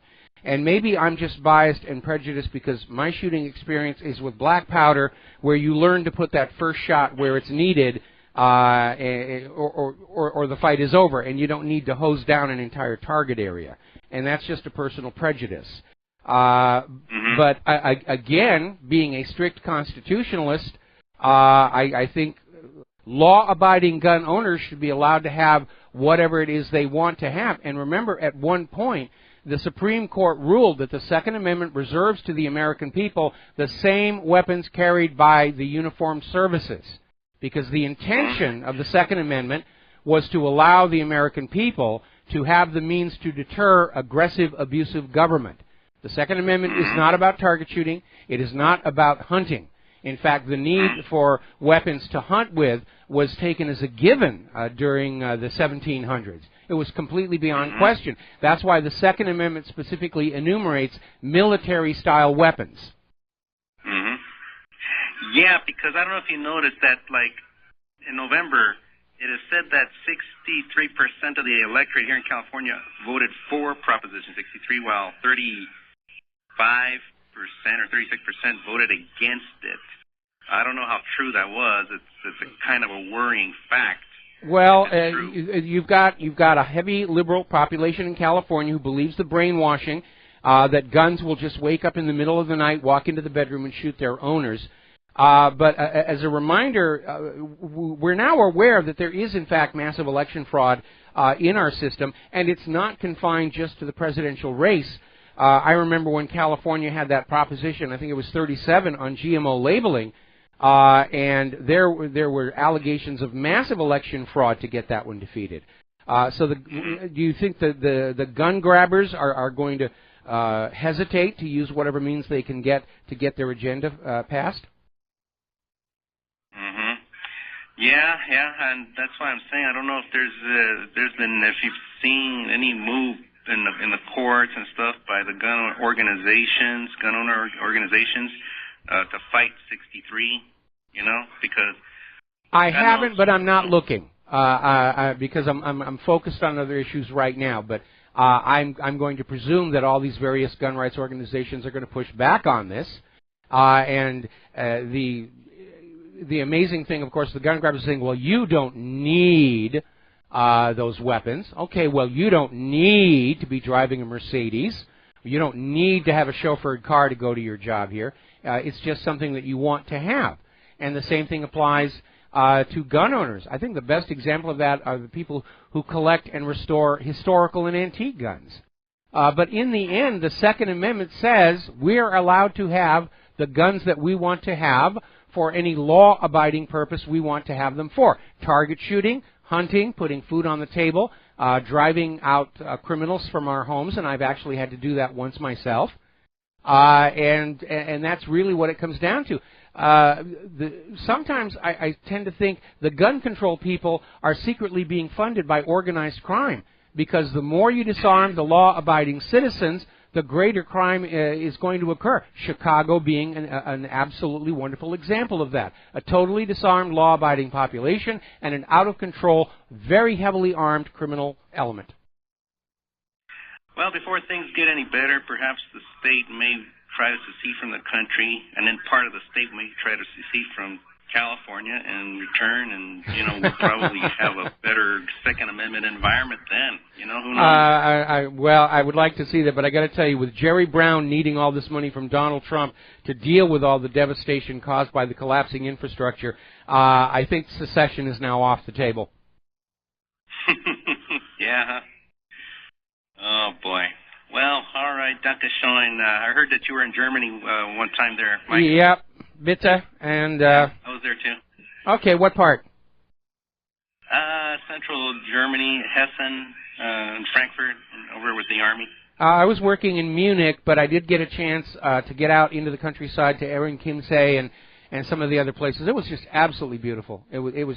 30 years ago, yeah. The thing I really liked was so cool. It was such a shock. You could go into a restaurant there, and people were allowed to bring their pet dogs into the restaurant with them. And the dogs had worked the room, going from table to table and just begging for... And that was so wonderful. What a shame we're not allowed to do that here. No, I know. Even those people that take their dogs here to the stores and stuff, but still, it was a beautiful country. German people, excellent people. Yes. Yes. Everything and stuff, Yes. Just the social political climate now and then, I just hope our military gets pulled out of there soon. Yeah. The other thing about the German people, very highly developed sense of having fun. That was another thing that made it a great experience. All right. Well, listen. Dr. Schoen, take care. Bitte, and we'll talk to you again some other time. All right. Getting on back to the news here. All right. We're talking about Oroville, and we're still obviously there's a degree of concern because the heavy rains have started across that whole watershed that feeds into Lake Oroville. The rain is already much heavier than they were initially predicting. Again, those long-term forecasts can change drastically, and maybe it'll be heavy but short. We'll know when we know. But again, a lot of people are very concerned over the fact that Governor Jerry Brown is spending so much money on the illegals and none for the infrastructure. When Donald Trump announced his $1 trillion infrastructure improvement project, Governor Jerry Brown sent in a request for $100 billion worth of work, and the Oroville Dam was not even mentioned. And the reason that is of concern is the concrete spillway, the main spillway, developed cracks back in 2009. And we had to read about this in the European press, not the American corporate media. Those cracks were painted over with a concrete solution rather than properly repaired or replaced as they should have been. Now that paint over, that patch and pray approach, doesn't really work because the constant flow of water down that spillway is still leaking through those cracks, and it washes out the soil underneath the concrete, creating a void, which in turn leaves the overhead concrete without any support from below until it simply cracks and breaks off. And it's a large-scale version of the same mechanism which results in potholes in your road. Rain leaks through the macadam, it flushes out a void underneath, a car drives on over, and it caves on in, and you've got yourself a pothole. And if you look at the depth of the crater from that initial collapse on the main spillway, you can see there had to be a gigantic void underneath there that's just been growing and growing since 2009. And that is what happened over there. So it's a classic case of mismanagement. Building a dam, you can stand up there at the christening and get all kinds of political capital from it. But when it comes down to maintaining the existing infrastructure, you can't get press for it. You can't get votes for it. And that tends to cloud and skew politicians' agenda, what's important, what isn't. But we're seeing this article that came on out from Zero Hedge, where this Oroville crisis is exposing the vulnerability of America's entire national dam system, because there are other dams that are considered to be weakened from their original construction. There are some dams they're trying to reinforce right now, especially the earthen dams, by literally drilling down from the top and either pouring in more concrete or putting in any kind of other bracing. You can't just let these things sit there and not take care of them properly without courting a disaster down the road somewhere. Okay, somebody just sent me this from the chat room. Apparently, the Trump organization is running a mainstream media accountability survey, and we just posted it to the front of whatreallyhappened.com, and I invite you all to go on over and fill that out and help the Trump organization get a feel for what is going wrong with the corporate media and how much trust they still have among ordinary people like you and I. All right, we're going to grab another phone call. Francis in Vancouver, aloha. Welcome to the show. What's on your mind? Francis, are you there? Hello, Francis? You hear me? Ah, there you are. Okay, what's on your mind? Yeah, I wanted to talk about the firestorm erupting in Washington, D.C. right now. And Tillerson chopped the head off the State Department and emptied out the 7th floor with all the bigwigs up there that were basically a bunch of traitors anyway. And now the other thing is Trump posted a little while ago that, quote, the fake news media, failing New York Times, CNN, and NBC News, and many more, is not my enemy. It's the enemy of the American people. Sick. And then there's this huge response, like David Frum and all these other lowlifes and stuff just screaming at Trump and just flipping out. Like it's total open warfare now. I'm loving it. Well, you know, it's amazing. Trump, you know, needs to get the leaks under control. He's got to identify the leakers and he's got to get rid of them. He has enemies within his gate. He's literally dealing with treason from within, as it were. And he's got to lock down his own administration. And again, I'm worried about how naive he is about the reality of dirty politics in Washington, D.C., and he'd better learn fast about that. But again, this is really an issue with showing the bias of the media, that they made a big deal over this phone call between Michael Flynn and the U.S., the Russia's ambassador to the U.S., and there wasn't really anything in there of any issue. It wasn't a violation of the Logan Act, and outside of a violation of the Logan Act or espionage, giving away secrets like McCain just did to that Russian comedian, there isn't a story there. The media just created this out of thin air as a form of political assassination on one of Trump's lieutenants. And it's time for Trump to start fighting back on that. Well, if they want to prosecute somebody, why don't they prosecute Victoria Noodleman? I'd like to see that happen. Anyway, listen, got to let you go, and we'll be right back. Bye. And aloha, America. Welcome back to the show here. And we reported on the arrest the other day, but apparently 12 TSA agents have just been indicted for smuggling $100 million worth of cocaine out of Puerto Rico over the last 18 years. How dare they cut in on the CIA's action? Those guys are going to burn. On a more serious note, there's a study that's been done out at Los Alamos that has confirmed something we all suspected for a long time. These new millimeter wave airport scanners do in fact alter DNA. Now, the original scanners were X-ray. Obviously, there's a risk there. Then they went to these scanners with the high-frequency particles called terahertz photons.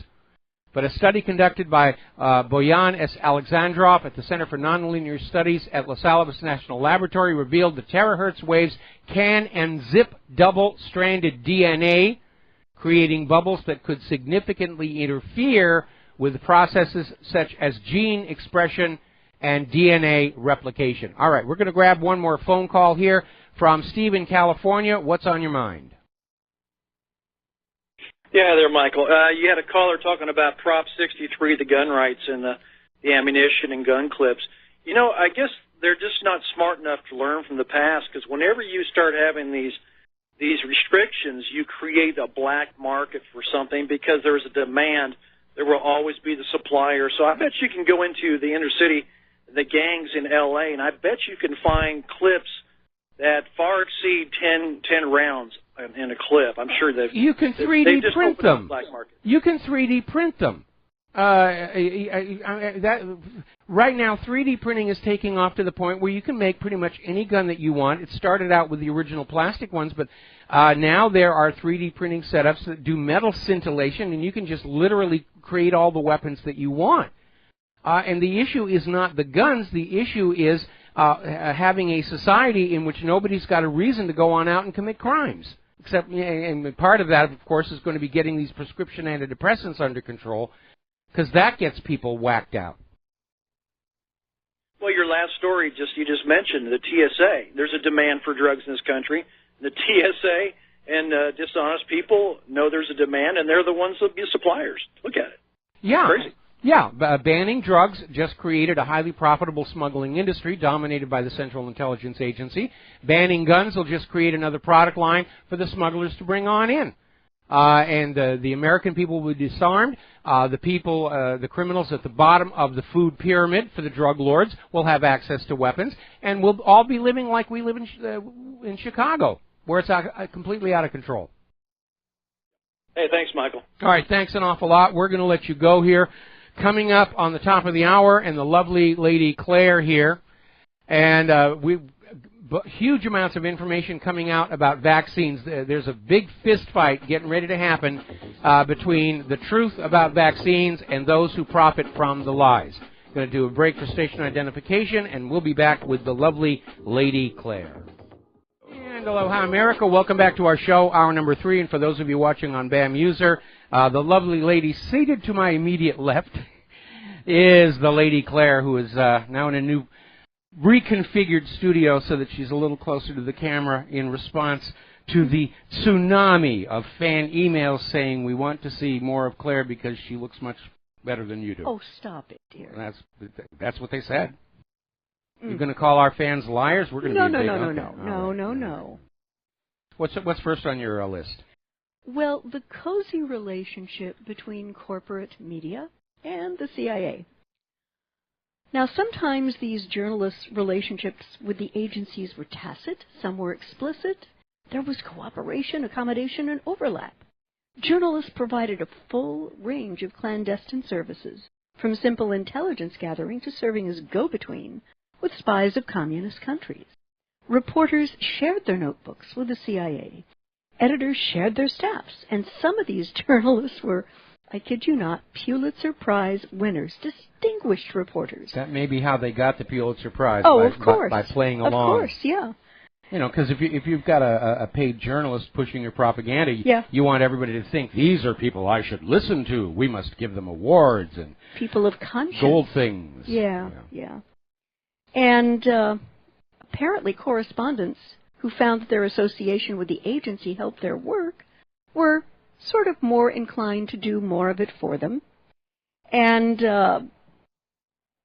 they had the smallest category full-time CIA employees were masquerading as journalists abroad.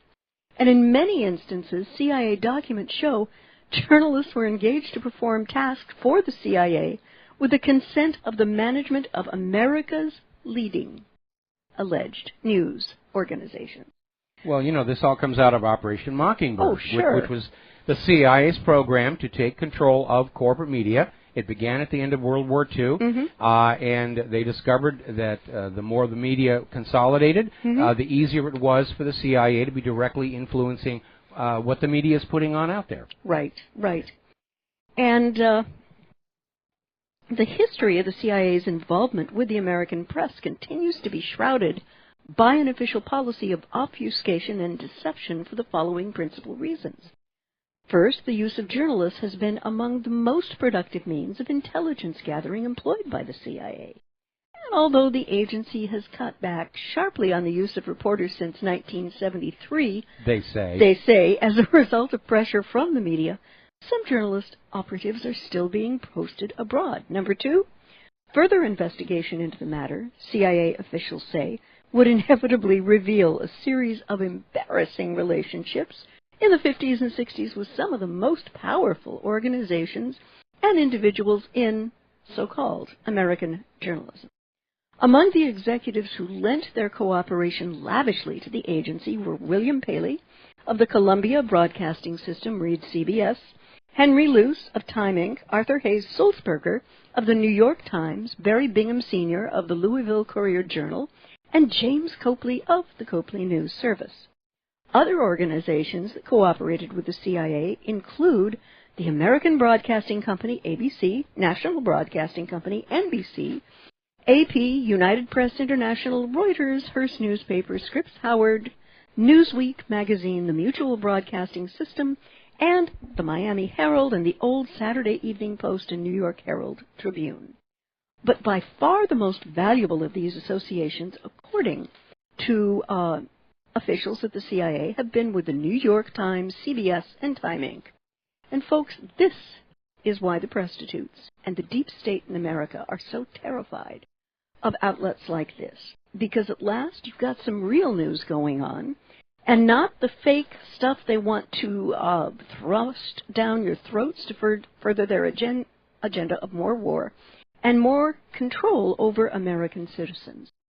So watch what you read, watch what you look at, educate yourself and educate yourself and the people you care about. Then let's go on to a health and science issue. Let's do that. All right. Could your Fitbit data be used to deny you health insurance? Now, a lot of people have gotten into the craze of using the Fitbit, which monitors heart rate, etc., etc. And for some, it can help you earn cash from your health insurance company. Now, this sounds very lucrative to the people who participate and good for the companies who want healthier insurance customers. But it's not quite so simple. Under the program, people who have certain health insurance plans with United Healthcare can elect to wear a Fitbit activity tracker and share their data with the insurance company. The data would be analyzed by Qualcomm Life, a company that processes medical data from wireless sensors for doctors, hospitals, and insurance companies. And depending on how active participants are as measured by the Fitbit, they could earn as much as $1,500 toward healthcare services each year. And the interest in wearing these trackable fitness devices is booming.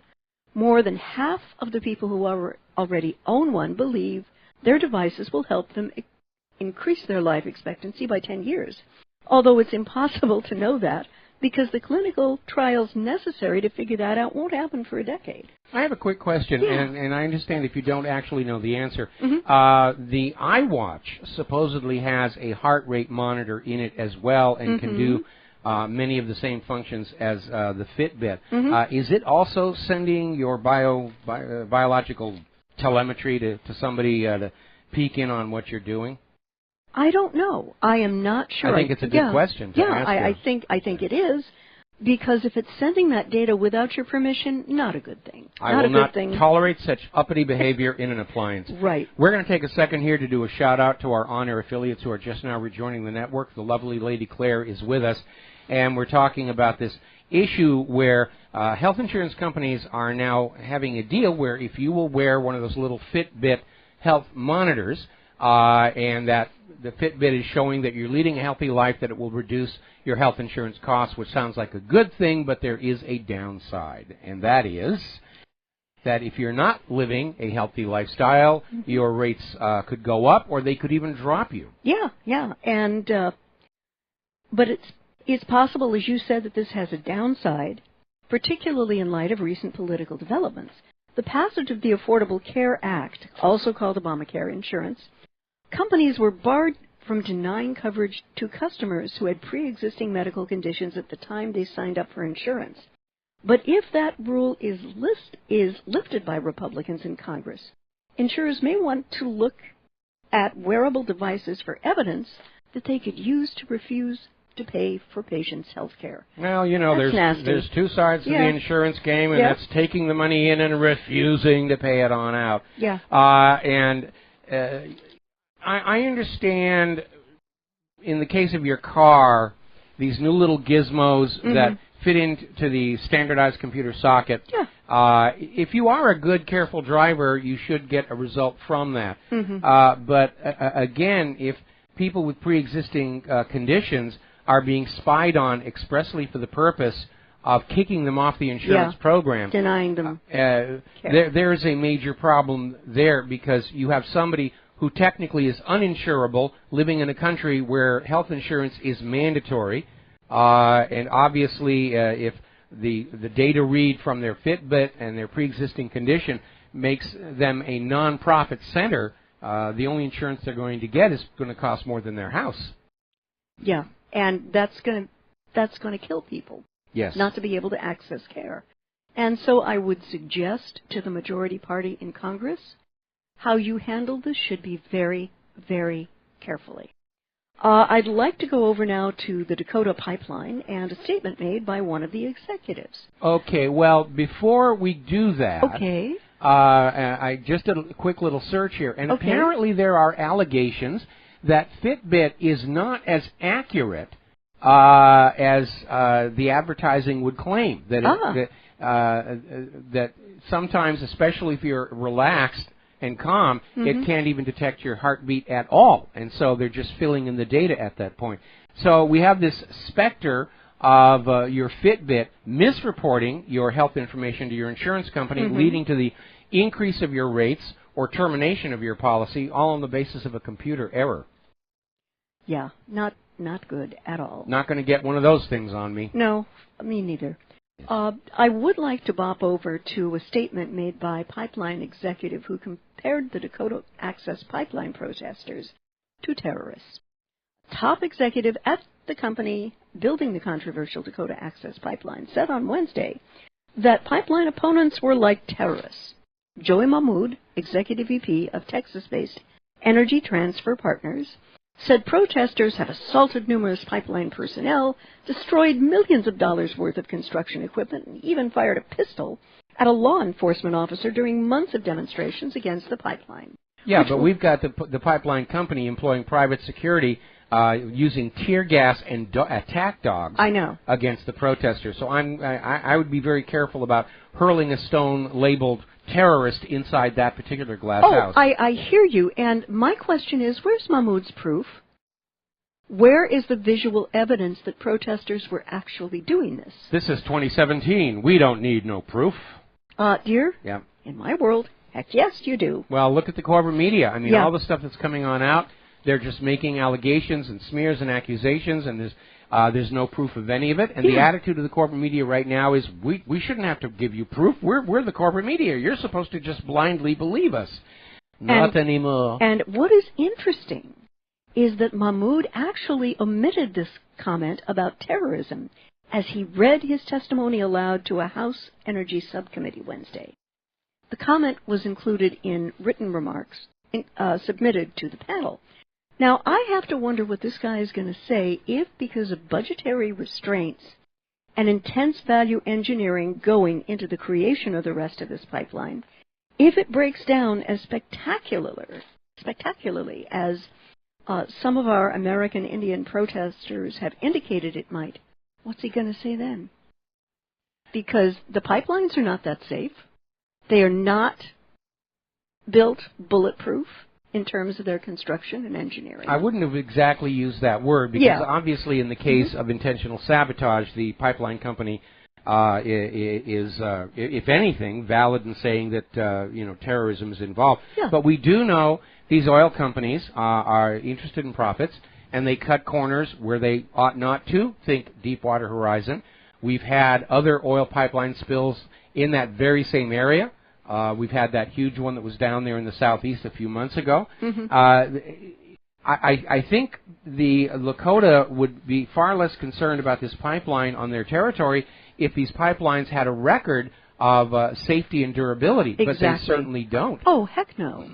They don't. And once you foul the water table, it's very difficult to go in there and really clean it up in a way that the water is still not a problem. You literally have to dig up all the soil that's contaminated with the oil and dispose of it somewhere before you have a chance of having clean water running through it. Look how long it took to clean up up in Alaska where they had that huge oil tankers spill. Right. And even after it was officially declared clean, people were going down there with cameras and photographing. It was still oily, still rainbow on the water. Yeah. It really is very, very difficult. Now, the Lakotas do have another issue, and that is that, according to the treaty, that the Lakota signed with the U.S. government that is, in fact, their land the pipeline is crossing on. And so their issue is the U.S. government does not have a right to give their land away to anybody for any reason whatsoever. And, of course, the only reason the pipeline went that particular route was there was another nearby town on the pipeline's original route of, I should point out, mostly white people who said, we don't want that here, it's going to leak and poison our soil and our water, and the pipeline company said, well, we'll just put it on the Indian land, who cares about them? And I think that attitude is a big part of the anger of the Lakotas. There is merit there, and it would be nice to find a solution that works for everybody, a combination of a new route that protects the water supply, which is the big issue, and honors the treaty obligation of the United States. I would love to see that happen. I really would. I would like to move on over now to something that is very strange and very disturbing to me. The corporate media is completely silent as mystery illness plagues residents 1 year after historic gas leak. Guys, remember about a year ago the largest methane gas leak in U.S. history? Porter Ranch. Yep. And To this day, residents are continuing to experience significant adverse health consequences.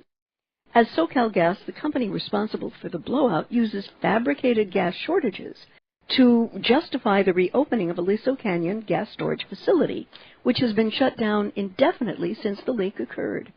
And a local doctor out there is now speaking out, and, sir, you have my respect for this. Dr. Jeffrey Nordella has been treating Porter Ranch residents since the blowout of an underground methane storage well, which caused tons of methane gas to spew in the atmosphere on October 2015. A total of 5 billion cubic feet of methane was released into the atmosphere from October 23rd to February 18th, or, as he states, enough pollution to match the annual output of nearly 600,000 cars, the Guardian noted shortly after it was sealed. But Nordella has said that since the gas leak began, he has been inundated with patients of all ages.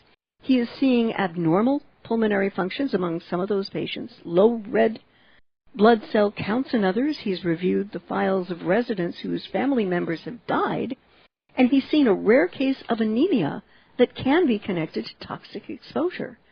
Nordella says that the symptoms he's seeing in these patients are clearly different from those with a common upper respiratory tract infection, seasonal allergies, sinus infection, and viral bronchitis.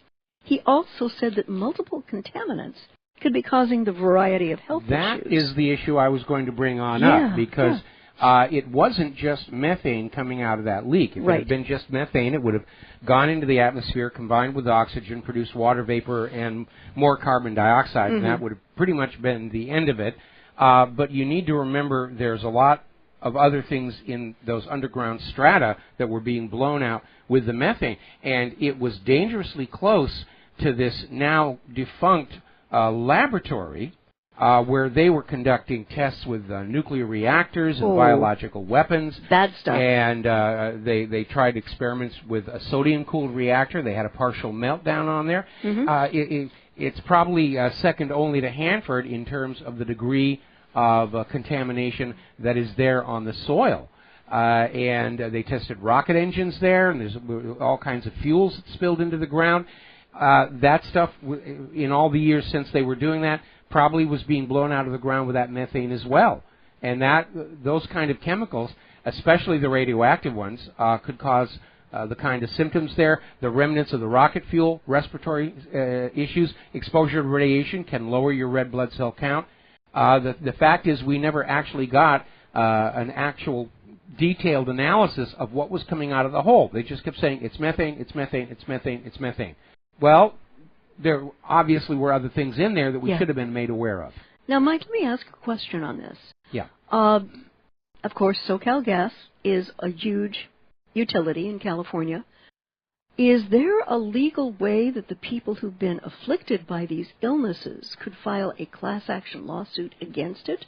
I'm sure that there could be. What they'd have to do is, first of all, find out what was coming out of that Porter Ranch gas leak and document that there were components other than methane. and then link those components to the illnesses being displayed by these patients. And I don't know what the total number of patients are, because class action lawyers like to have big crowds because it means more money. But this is exactly the kind of situation that Aaron Brockovich dealt with with PG&E and the hexavalent chromium. Yeah, and you would have to do discovery on SoCalGas in terms of compelling them to release that information, wouldn't you? Well, you'd have to do discovery on them, and you'd also have to find a way around the protections on that abandoned laboratory, because much of that is still considered classified information. Yeah. But I do think that the people, Porter Ranch, who got hurt in this way, I hope that they find some justice, because this is just insane that they are so ill so long after the actual initiating event. It's not just the people around Porter Ranch. We're discovering that in the eyes of corporations and the government, the civil population are a disposable commodity. They get damaged, throw them away. Plenty more on the way across that border. We got to take a break for commercials, and we'll be right back. And aloha, America. Welcome back to the show here. And Claire, what's your next story? Well, this comes to us via antiwar.com, and the title of the article is Israel's Vision for the Future is Terrifying. And it goes on to say that empirical historical evidence combined with a little common sense are enough to tell us of the type of future that Israel has in store for the Palestinian people. Perpetual apartheid or ethnic cleansing, and a very aggressive annexation of housing and land. Well, basically, Israel wants the Palestinians to be gone one way or the other and grab their land. Yeah. And this passing of the regularization bill on 6 February is all we need to understand to imagine this Israeli envisioned future. The new law allows the Israeli government to retroactively recognize Jewish outposts built without official permission on privately owned Palestinian land. Let that settle in, folks. On privately owned Palestinian land. Now, it's important to remember that none of this is valid under international law, and it would never survive a case in international court. But Israel doesn't really care about the international courts. They see themselves as above the law. And it's a reminder, both in the case of present-day Israel and even on Nazi Germany, just because something is declared to be a law does not automatically mean it's right.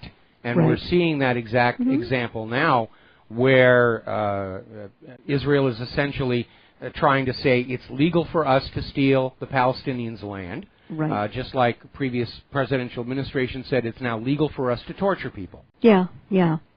And when the UN went ahead with UN Security Council Resolution 2334 condemning illegal settlements, Israel's response was the announcement of construction of over 6,000 new housing units to be built through occupied Palestinian territories, and the construction of a brand new settlement, the first in 20 years.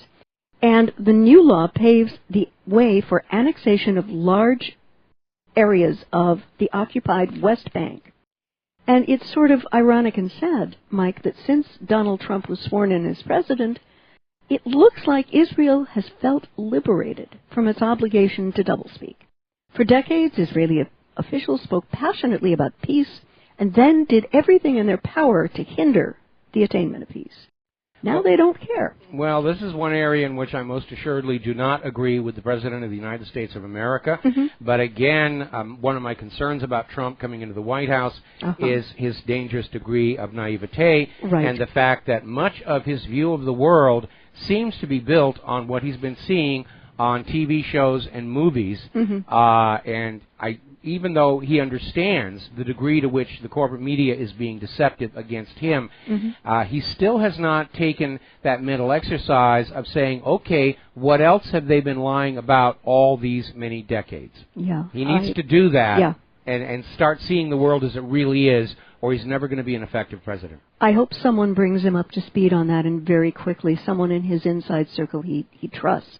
It's not going to be Jared Kushner, though. No, apparently not. Nope. And I have, on this blog, repeatedly warned Palestinian officials that if they did not peacefully work together to create a nation-state and demand one from Israel, that they would be left with something even smaller than Liechtenstein.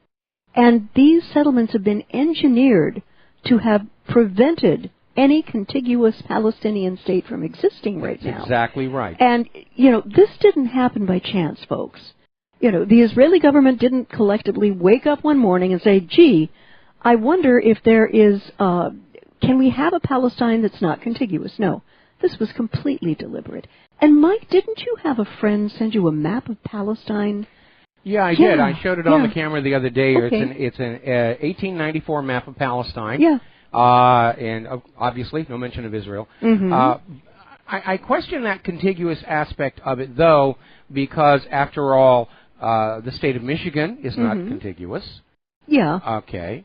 And neither, for that matter, is the entire United States when you consider Alaska and Hawaii. Yeah. Okay. So we got to take a break for commercials. But it's harder. It's harder. It's well, I don't know. We're kind of out here. We'll be back after these commercials. And aloha, America. Welcome back to our show. You next story is? Well, General Mathis has announced that the U.S. and NATO are going to escalate the fight against ISIS, following up on yesterday's report that the Pentagon is likely to recommend a significant deployment of U.S. ground troops to Syria by month's end. Secretary of Defense James Mathis confirmed that the U.S. as well as NATO, as an alliance, are preparing to escalate the fight against ISIS in both Iraq and Syria. If only they could actually hit ISIS instead of all those hospitals and bakeries and water treatment plants. And Mathis played up the idea of a sustained effort to fight against ISIS, saying it was a fight that needs to be accelerated, and one he is confident all of NATO is committed to accelerating, although he said the fight would not be over quickly. At the same time, Mathis said he was not ready to embrace a specific recommendation for a deployment of ground troops and wanted to talk with other NATO members before deciding on specifics. He wouldn't rule out making such a recommendation, however. Now, this is largely in keeping with yesterday's report, which suggested that the final recommendations probably wouldn't come until sometime around the end of the month. We're about 2 weeks out, folks, from the end of February. Not going to be that long. Now, Mathis is in Brussels right now, giving plenty of opportunity to discuss the deployment with other defense ministers. General Mathis, Claire over here on Oahu, and I'm channeling the late Joan Rivers just a little and pretty horribly. Sir, can we please talk? Have you spoken to your Syrian and Russian counterparts about this? And the reason I'm asking is because without permission from the Syrian government, this is going to appear as tantamount to a U.S.-NATO invasion of Syria. Russia's not going to be very happy about that and may respond militarily. Well, again, that seems to be the agenda, and, I think what's going on here is there are all these attacks on Donald Trump to keep him tied up, busy, on the defensive, while the military-industrial complex cranks up to create a war for him to have to inherit. It is an invasion of Syria. The U.S. and NATO have no business being in Syria. No. And they don't have the invitation of the Syrian government. It is an invasion, and it's just under another flimsy excuse, like all these other invasions. We're going after ISIS. Saddam has nuclear weapons. Assad is gassing his own people. And, again, I keep asking this question of the American people. How many more times do you have to be lied into a war of conquest until you accept you are being lied into a war of conquest? Yeah. And there's another very significant development that pairs with this story, and it was reported a couple of days ago at globalresearch.ca. Again, generally a pretty sober, decently researched blog to which I link frequently. And the report says, Syria War Report, Russia is deploying more military police to Syria. And the good reason is that intense clashes have been ongoing in the province of Daraa since last weekend, when the joint forces of the Free Syrian Army's Southern Front and Jabhat Fatah al-Sham, formerly Jabhat al-Nusra, attacked government troops in the neighborhood of Mantiaya. Since then, militants have made some gains in the area, but suffered notable casualties. And so far, the joint militant forces have reached the Bilal Mosque roundabout, where they faced stiff resistance from governmental forces. If the militants seize the Manshia Great Mosque, they will be in control of about half of the neighborhood. And Moscow has deployed an additional military battalion to Syria. Military police battalion. Yeah. Now, that's the good reason. But I'm wondering if Putin hasn't seen the NATO-U.S. plan to invade northern Syria as the real reason. And, Mike, how many folks are in a battalion? It's about 1,000. Yeah, okay. And the battalion was sent from the Russian Republic of Ingushtia in order to boost security of military personnel during operations in the war-torn country. And according to Yukharov, who is leading this, the servicemen will focus on protecting personnel of the Russian Air Group and the Center for Syrian Reconciliation. Okay. Well, this is why they're sending military police. Yeah. These are not frontline combat troops. They're obviously there to provide security in the rear echelon areas. Yeah. In the absence of any kind of a police force of the Syrian government itself. Mm-hmm. Yeah. But it's still very, very disturbing. And I would not bet against seeing more actual combat troops coming up from Russia in the very near future. Well, we're certainly seeing combat troops coming from the United States. They're talking about an actual ground invasion of Syria. And again, nobody is believing all this nonsense about ISIS and Al-Qaeda because we know that ISIS and Al-Qaeda have been working for the U.S. government to get this mess going. Right. And certainly here on the island of Oahu, we're hearing all this military training cranking on up. Yeah. Training flights, helicopters, fighter jets. They're having artillery exercises that we can hear. And it's a very weird thing because even knowing that it's not aimed at us, it's a very strange experience to go to sleep at night to the sound of artillery. Yeah, it's very unsettling. And there was one very large big bang right about 10, right? Yeah, something. Yeah. And I think I jumped about 2 inches off the mattress. I'm not exactly sure. I didn't have any way to measure it. But it was I think it was a new record. Yeah, very disturbing. Let's go back to D.C. And apparently Chaffetz is seeking charges against former Hillary IT aide Brian Pagliano. Oh, good. Now, back in September... I'm so delighted to know he's still alive. Yeah. Okay. Back at the height of the Hillary email-gate investigation, it was Clinton's IT aide who helped her set up a private email server, and that was Brian Pagliano. And he has apparently decided that congressional subpoenas like federal record retention laws were merely optional suggestions that do not require compliance. As such, Pagliano elected to skip not just 1, but 2 congressional hearings in front of Jason Chaffetz, House Oversight Committee, despite his direct involvement in setting up her private email servers. Well, there's a complication there because Brian Pagliano actually got an immunity deal, which means he may not invoke the Fifth Amendment. Yeah. And so for him to just defy these congressional subpoenas, assuming he is still alive, Chaffetz can have him arrested, thrown in chains, and dragged before the congressional panel that way.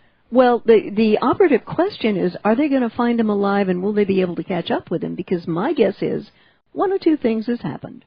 He has either fled to a country with no extradition treaty with the United States, or he is shark excrement. And either way, it's too little too late. Yeah, I mean, there's a real question. Yeah. I have not been able to find any indication Brian Pagliano is still alive. And we're way past the point of putting his picture on the milk cartons. But when you look at the large number of dead bodies around the Clintons, especially like 5 of them in the last couple of months of the campaign under bizarre circumstances, the reality is that I'm very concerned for Brian Pagliano whether he is in fact still alive or not. I'd like to find some indication one way or the other. Yeah. Let's go back to economic situations here at home. Okay. And this comes from Zero Hedge. One can see that there are a lot of problems with the American economy that are coming to a head. Yes. And one, the levels of homelessness, poverty, and idle populations in California across the country, and the world that's divided between the 1% and the struggling 99%. And economically, it looks like things are coming to the brink, and there are far too many people who have almost been forced to give up at the individual level. This crisis has given the impetus for cities like Santa Ana to take drastic action. And what they're doing is they're literally encircling their homeless camps with prisons. The question would be, yeah. Are the homeless allowed to go on out and try and at least find work or something to eat? No. So they're basically going to just let these people starve to death inside these prison camps. Yeah.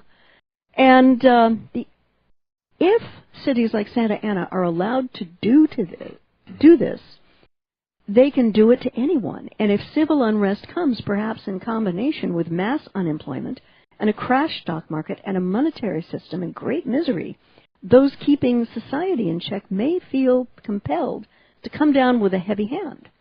And let me get this clear here. Yeah. I'm having a bit of trouble here with this particular part of Claire's clarification here. We have governments that are spending millions and millions of dollars supporting illegal immigrants who stepped across the border without permission, right, and a flood of refugees fleeing areas where we're told they're fleeing the violence of the wars started by the United States. And yet, legal American citizens who have fallen out the bottom of our crashing economic system are being put into concentration camps. Yeah. You know, it is despotic in the extreme. It's horrific. It's insane. And, but I mean, it's sort of indicative of what I would call the beginning of the great unraveling of American society. Well, this may be what William Crystal had in mind, where he said the white middle-class people need to go and be replaced by the migrants. Look at how many formerly middle-class white people are among the homeless. When you and I were involved in that food program over at St. Liz's, we had our Buddha on the road moment. We discovered that a lot of these homeless and hungry people weren't street bums. Some of them are, but a lot of them were people who had come to Hawaii with promises of jobs, and they'd had the good jobs. The economy tanked, loss of tourism, TSA, and the rest of it. Didn't have enough money to get back to the mainland and wound up homeless. And these are people with college degrees and long career tracks for whom there are no jobs.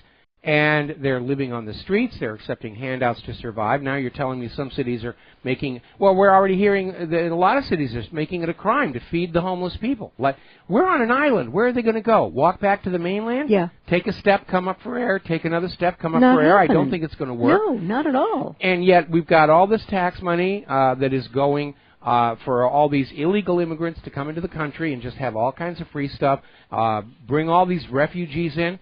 There's something seriously skewed. And, of course, we know what it is. This all goes back to that dream of George Soros to have a one-world government and a one-world population of mutts just blended together with no sense of historical, regional, or cultural identity, no sense of who they really are, in order to make it easier to control them. And, again, the warning shot was from William Crystal, where he's actually saying we need to get rid of white middle-class people for the betterment of whatever dream it is that they've got out there in their adult little heads. Yeah, you know, and one of the things this article started to comment about was when this thing starts to unravel, making do in the current atmosphere won't cut it. In the aftermath of what is coming, many people will be desperate. Tent cities and migrating Americans looking for temporary work will return. Millions more will flock to government welfare programs and be dragged into the dregs of collectivist measures to ride out the bad times. They are moving to sweep up the disarray of a society that is crumbling and a financial landscape that is no longer survivable for a wide spectrum of the general population. Well, the financial system is not set up for the general population. Yeah. The financial system is set up to maximize profits to the money junkies. Again, any nation enslaved to a private central bank has a limit on its life expectancy from when that private central bank is first set up until the point where the accumulated debt crushes the system down. And all during that whole process, the real wealth of the nation is squeezed out of the general population and poured into the pockets of the bankers. That's the design. And so, from the point of view of the money junkies, and our society today is exactly what they intended it to be. They have all the wealth, and we're out here just struggling just merely to survive. Yeah. I have to tell you, dear, I think it's the dirt that's keeping our Honda together right now. I thought it was the rust. Rust and dirt, yes. Rust boy. and dirt. I don't dare wash that car. It'll fall apart. Yes. Okay. Next, it appears that NATO is seeking further buildup of its troops. And after almost 2 years of buildup in the Baltic Sea area of Eastern Europe, NATO is running out of places plausibly near Russia to justify putting in more troops. They see the Black Sea, however, as the next big target for buildup, with the first U.S. troops arriving earlier this week in Bulgaria and Romania. The Obama administration started this buildup in 2014 in the Baltic, taking up the idea of a Russian invasion of Eastern Europe, and even though the invasion never happened, Obama and his successor, President Trump, have dutifully continued the buildup with no signs of showing down. Here's where it gets interesting. Yeah. It's like the situation with Iran, where they're talking Iranian aggression, Iran is going to do this, Iran is going to do that. Iran has not initiated a war of conquest against another country in 200 years. Russia has never initiated a war against the West in all of history. Yeah. The closest they got was going into Poland in World War II, but that was initiated by Germany with Russia as an ally. Right. Russia is not interested in invading Europe. They're not interested in invading the United States of America for a very common sense reason. Europe and the United States are financial disasters about to happen. Yeah. They're in chaos. Their infrastructure is crumbling. Putin doesn't want Europe or the United States. He's got enough problems at home to solve without taking on ours as well. Yes. This idea that Russia is coming to get us is a myth to trick you out of your money and the lives of your children to support this out-of-control military-industrial complex, just like President Eisenhower warned us it was going to do. Yeah. It appears that NATO and the U.S. have lost their collective mind on this issue. Not from their point of view. This is what they do. Where war is great, war is fun, war is the galvanizing principle for all of civilizations. And the issue with Bulgaria and Romania is, despite all of the Pentagon hype, these nations aren't really even particularly close to Russia, and don't even have the proximity to the enclave of Kaliningrad that Northern European nations cling to as proof of the Russian threat. Well, you know how great those Russians are at pole vaulting. We've seen that at the Olympics prior to them being black. Putin is going to pole vault over Poland and come down into, oh, come on, with guys. a nuclear bomb strapped to his back and sarin gas hidden in his nostrils. No. Another thing I'd like to turn to before our next break. The Saudis are apparently slaughtering more women and children in the U.S.-backed war in Yemen. Apparently, it doesn't really matter who's sitting in the Oval Office. Blood continues to flow in the Middle East. Well, again, a little qualifier. This whole constant attack on Donald Trump may be just intended to tie him up so that he can't step out and say what the heck is going on in Russia and Yemen. And maybe the goal is to simply keep him paralyzed and distracted. For 4 years while the war machine moves on. And in the latest report from Yemen, news has emerged of the death of 9 women and 1 child in the latest act of U.S.-approved Saudi barbarism. Reuters reports that warplanes... There it is. Okay. All right, we got to take a commercial break. We'll pick this up after. We'll pick this up. Last segment of our program on Pow Hana Friday coming right up. And aloha, America. Welcome back to our show, our final segment of our Pow Hana Friday program, and you were going to finish up this story about Yemen. Yeah. Apparently, the Saudi-led coalition struck a house north of Yemen's capital where a crowd of mourners was gathered. Another double tap. A resident said on Thursday, killing 9 women, a child, and injuring dozens. The Saudi coalition is looking into it. Yeah, they're looking into it like pigs fly. Sorry. Mourners that kid had a Stinger missile hidden inside his backpack. Yeah. Mourners had gathered there to offer condolences after a woman had died. People heard the sound of planes and started running from the house, but then the bombs fell directly on the house. Roof collapsed, blood everywhere, a second resident of Ashira My first question, what was the military justification for the strike? There is none that they will state. No, it's a campaign of terror to terrorize the Yemeni people into accepting the U.S.-created, internationally approved ruling puppet junta. And I will share very clearly. I love my country. I appreciate all the opportunities I have had from a standpoint of education and beyond, and to do some things I love to do. But I am really, right now, and I'll be brutally honest, I'm very ashamed of this country. No, we're ashamed of the government. The government of this country, yes.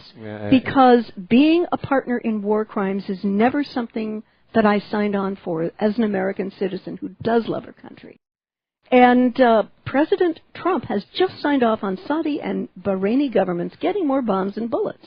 Now, the Bahraini government is on the list of the most brutally oppressive governments in the Middle East, with a tone-deaf and 21st century blind Sunni Al-Khalifa monarchy, which continues to violently suppress its Shiite majority. Now, Mike, this has gotten so bad that peaceful demonstrators have been met with massive arrests, tortured into confessions, and not only the protesters, but also for the medical first responders who cared for them. And I know that Bahrain is home of the Fifth Fleet. President Trump, I'm talking directly to you now. Isn't there somewhere else you could possibly put the Fifth Fleet, please? You're assuming they could actually move. I mean, look at the Zumwalt and the Gerald R. Ford. Yeah.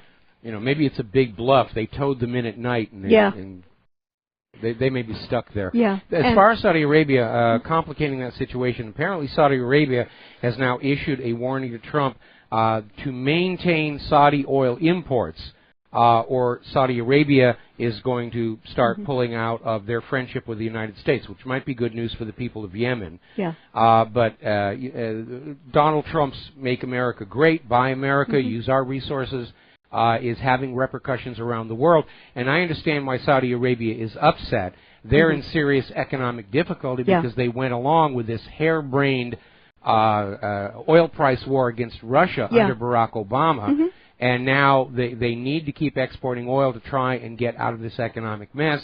And you have Donald Trump saying less foreign imports and more domestic production. Yeah. And Saudi Arabia is going to be very, very unhappy about that. Yeah. There have even been demonstrations in Saudi Arabia, which for most of its existence was unheard of. Okay, there's the music. It's time for Claire and I to get out of here. We've got errands to do this afternoon, all kinds of pamphlets to distribute, derbies to smash. We'll be back Monday here on the Republic Broadcasting Network. Have yourselves a really good weekend. Stay informed, stay skeptical. Please share what you know with everybody that you know. Thanks for all the cool presents and everything that you're sending in, and we'll be back Monday. Aloha, America. Aloha.